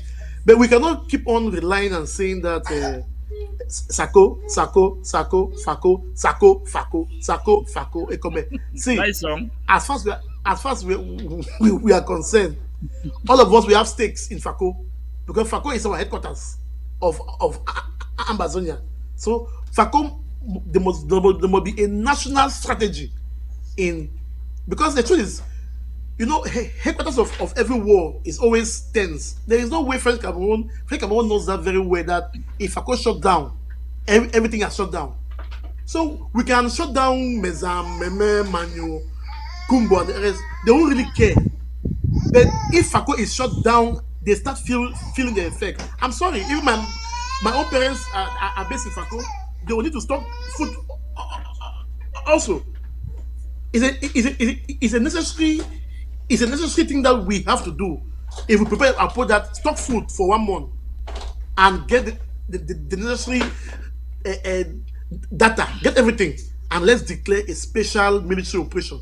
All But right. we can't do it We as only one we group. will declare a special military occasion only when we have the money to empower those guys, and that is the reason. Perfect. Comrade Yes. Chris, Yeah, Comrade Chris, I that's the That's think right. reason. we should use this. I That's the think we reason should we are use this using this after the occasion to unity. appeal to everybody out there. Please, I need That's right. 11 people who will call this number. I see -1. Tewa Free, I saw your message. You said they should count you amongst the people with $1,000. Max Tewa name, Free. put Thank Max you. name too. Somebody will get to you, or you have the payment information out there. But thanks for your pledge.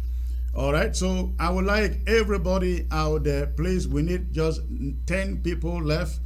Call this number on your screen or text me on that number if you don't want to mention your name on TV.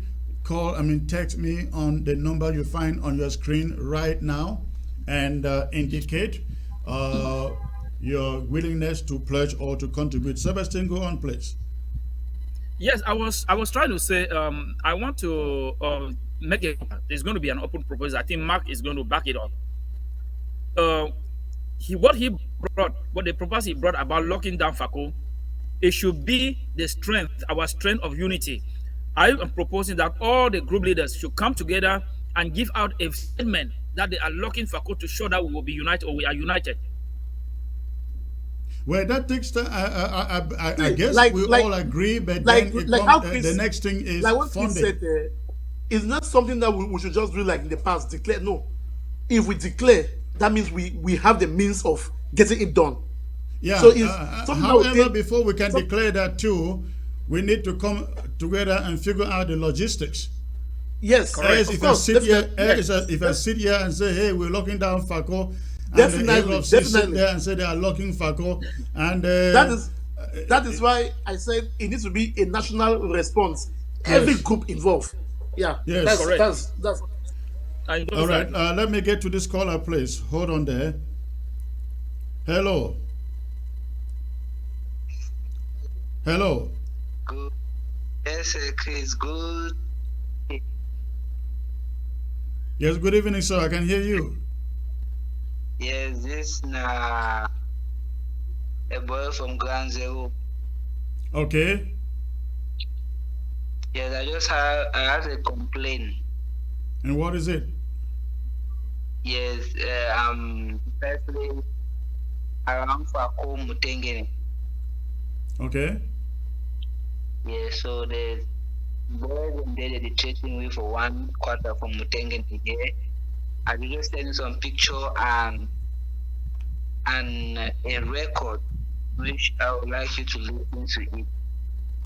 All right, forward them to me. Forward them to me. Thank you for the call. All right, again, ladies and gentlemen, I am waiting for your call, for your text to contribute. I need all the people who can give us $1,000 today. $1,000 today. So please go ahead and call the number on the screen or send me a text indicating you would love to support this initiative with $1,000. We need 20 people. We got 11 remaining. We got 10 remaining 10. All right, Honorable Sebastian, go on, please. I think it's Mark. Mark wants to say something. There was. Go ahead, Mark. I cannot hear you, but I can hear you. Go ahead, Mark. Yes, yes, please go on. Go on. I can hear you. There was a question. There was a question that someone asked before, and I wanted to give a follow. Sebastian, can you come in? Can you come in, please? Oh yes. Again, the appeal we are making to Ambazonians is this is unity that is going to start. We are starting this unity and we are not going back. We are not going to fall back. We are not going to fall back. As we've started, if you want to come on to the platform anytime and express probably your joy of the unity, call Comrade Chris. He's going to have you on the show, whether you're a leader from whatever group. Here at the ABS, we don't discriminate. There's no discrimination. There's no. It's not only an. It's not an IG TV station. If you want to come in here and probably support the initiative, you are free to come anytime. Again, tomorrow, please call the Zoom number tomorrow. Dial in. Call this number that is you find on the screen. We want your support. We need to stop 11th of February. We need to tell the Republic that we mean business. They cannot come and do this on our territory all the time. All right. Thank you, comrade. Let me. I got an announcement here. Somebody is coming in with $1,000. $1,000. So we are down to 9,000. We are down to 9,000. So far, we have Tewa free with 1,000. Then there's another comrade here with 1,000. I don't want to mention his name, but I have his name here. He has written in pledging 1,000, and you will pay it in installments. You will pay it in installments. And yes, please, you can pledge this 1,000 and pay in 2 or 3 installments between now and February the 15th or around that period. Okay, so please, I am looking forward to you texting me. We need 9 more people. 9 more people. Comrades, let me really say this from the bottom of my heart. We cannot keep on expecting so much to happen in this struggle and hoping that somebody else pays for it. No, we have to do it. We just have to do it. And so please, I really don't want to live here without you texting. Text me on the number on the screen or call that number and say, Comrade Chris, I want to be among those giving $1,000. I need 9 people now before I leave this show. All right. All right. Good. Comrade, I got your name. Thank you. Somebody will get back to you. God bless. All right. So please go ahead and text or call that number and let me get your contribution, please. I am waiting. I am not leaving here until that money comes in, that 9,000 come in. I am not asking for 500. I'm not asking for 250. I'm not asking for $50. That will be done tomorrow. But today, at this moment, I am looking forward to those special Ambazonians who want to join this $21,000 club. 20 Ambazonians to join this $1,000 club. So far, again, we have 11 people, 9 to go. 9 to go, and the number is there on your screen. You don't have to pay it right now, but please, if you pledge, you have to pay. So please call that number or send a text, WhatsApp message on that number you find on the screen, and send in your contributions. All right. All right. All right. So, Comrade Sebastian, you were saying something there. Please, can you go on? I think I was done with what I was saying, but I want to take a minute and explain to Ambazonians in our regular language what has been going on. Mami them, papa them, again, we come on for plead we wanna say we for diaspora here we don't fight too much. And now as Comrade Chris Buwan come be leader, he talks say he will try for bring all man together. And as we see, it don't bring everybody. It don't bring. It be first bring. Will comrade Seseko Ebini here. He can't talk about the same thing. Say we need for unite. They don't meet up with all big people like Tibo Nash, with all people diplomats. They talk say the key for win war and for say make we unite. Now today it don't bring Eric Tataw, it bring Mark Barretta and all them that they talk say we need for come together. Eric, where all wanna know, it talk say if any leader, any group we decide say they no go can unite, we no go come together. We no go, she don't say we no go fight for go boya because of that one group. We'll keep them, we'll move on. Another time we will know whether that that particular group it be the fight now for Ambazonia or it be the fight now for themselves. So the thing we did, the big story we did, I say, time don't reach now. You see, as La Republic government, BC say, we don't come together. We go Canada like one person. They start run. They don't pick body, run. But again, we'll never come together the way we were supposed to come together. When I talk for all people, say, now time for we to come together. If we get some person, we don't do something for you for the past way, not be fine. Forgive that person. Talk say, would they look now only with flag? Would they look only with flag? Would they look now only that ambassador? We need to look any other thing. We need to see the bad thing with some person, we don't do them.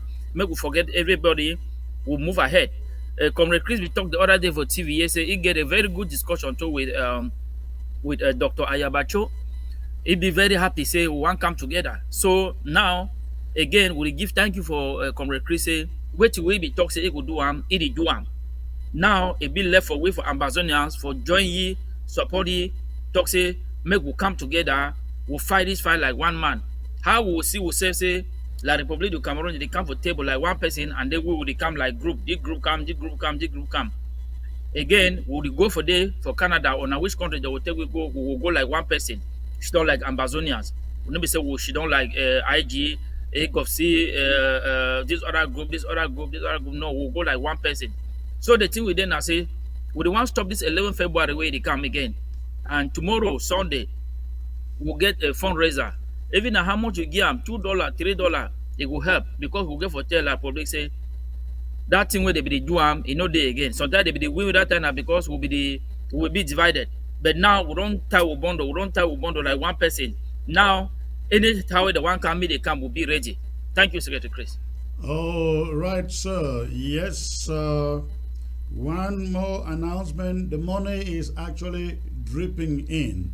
I got another $1,000, another $1,000 coming in from Dora. I don't want to mention all the names, but $1,000 from Dora.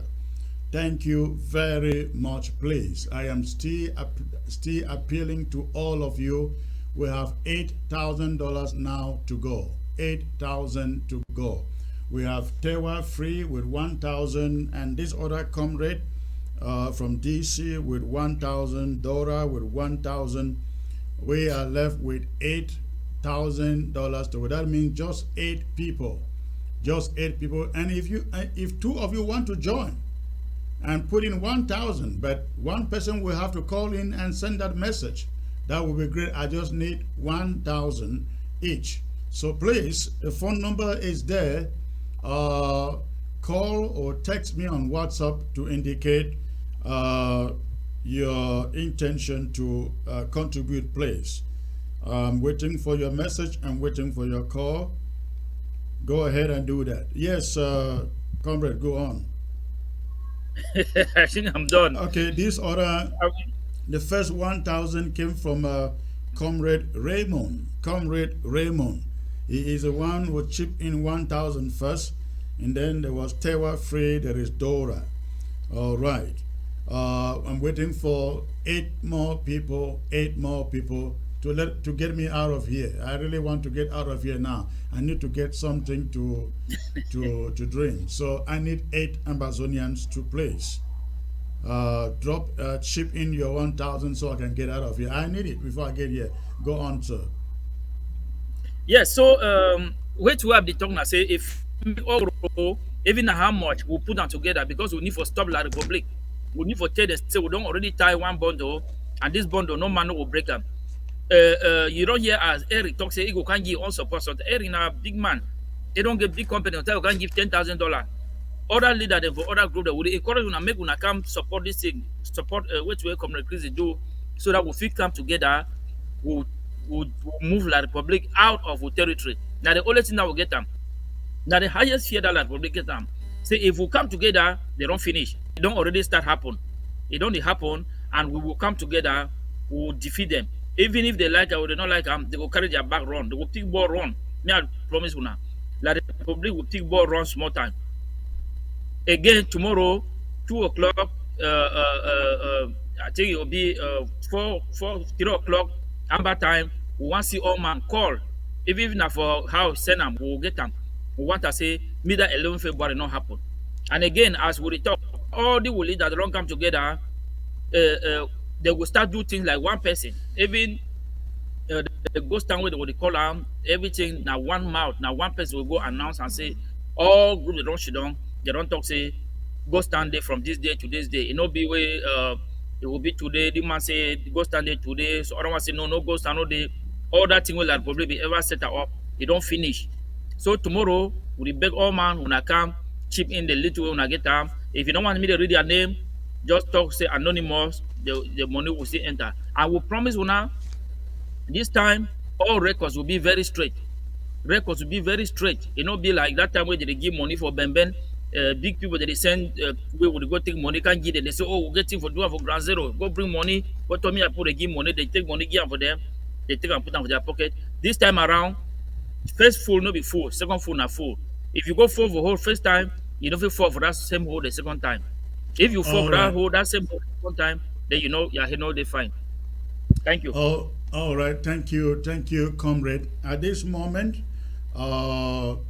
we still have about 28 minutes to go from here. The phone line is open for everybody. If you want to call to make a contribution, or ask a question, please, you can go ahead and call. I will take your call, but in the meantime, I am still expecting that there are some of you out there who can call in or chip in $1,000 towards stopping 11 February celebration by a foreign country in our territory.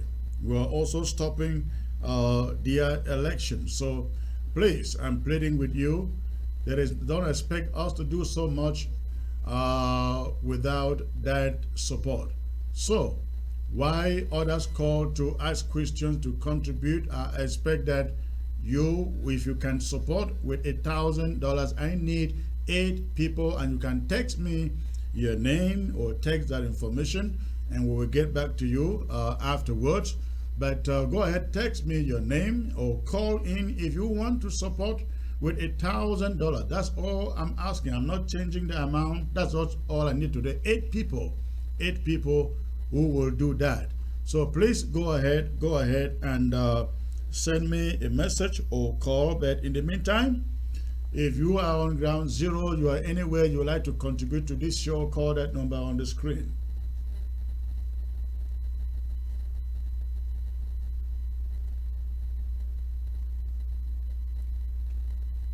All right.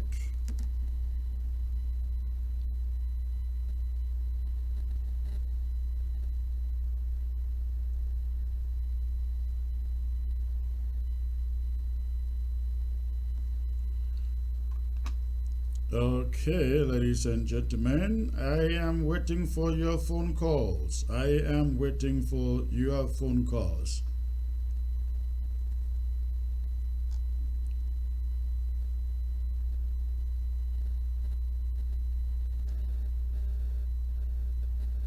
Or your text messages on WhatsApp.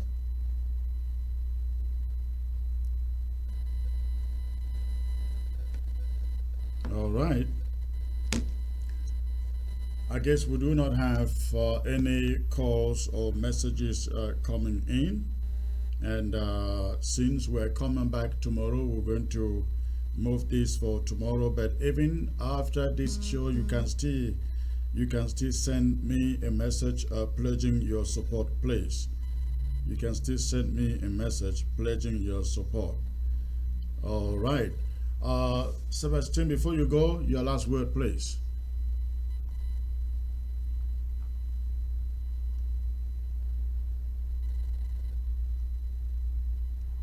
Well, Comrade Chris, I want to give you special thanks. I want to give thanks to the other panelists, Eric and Mark, that made time to come here today.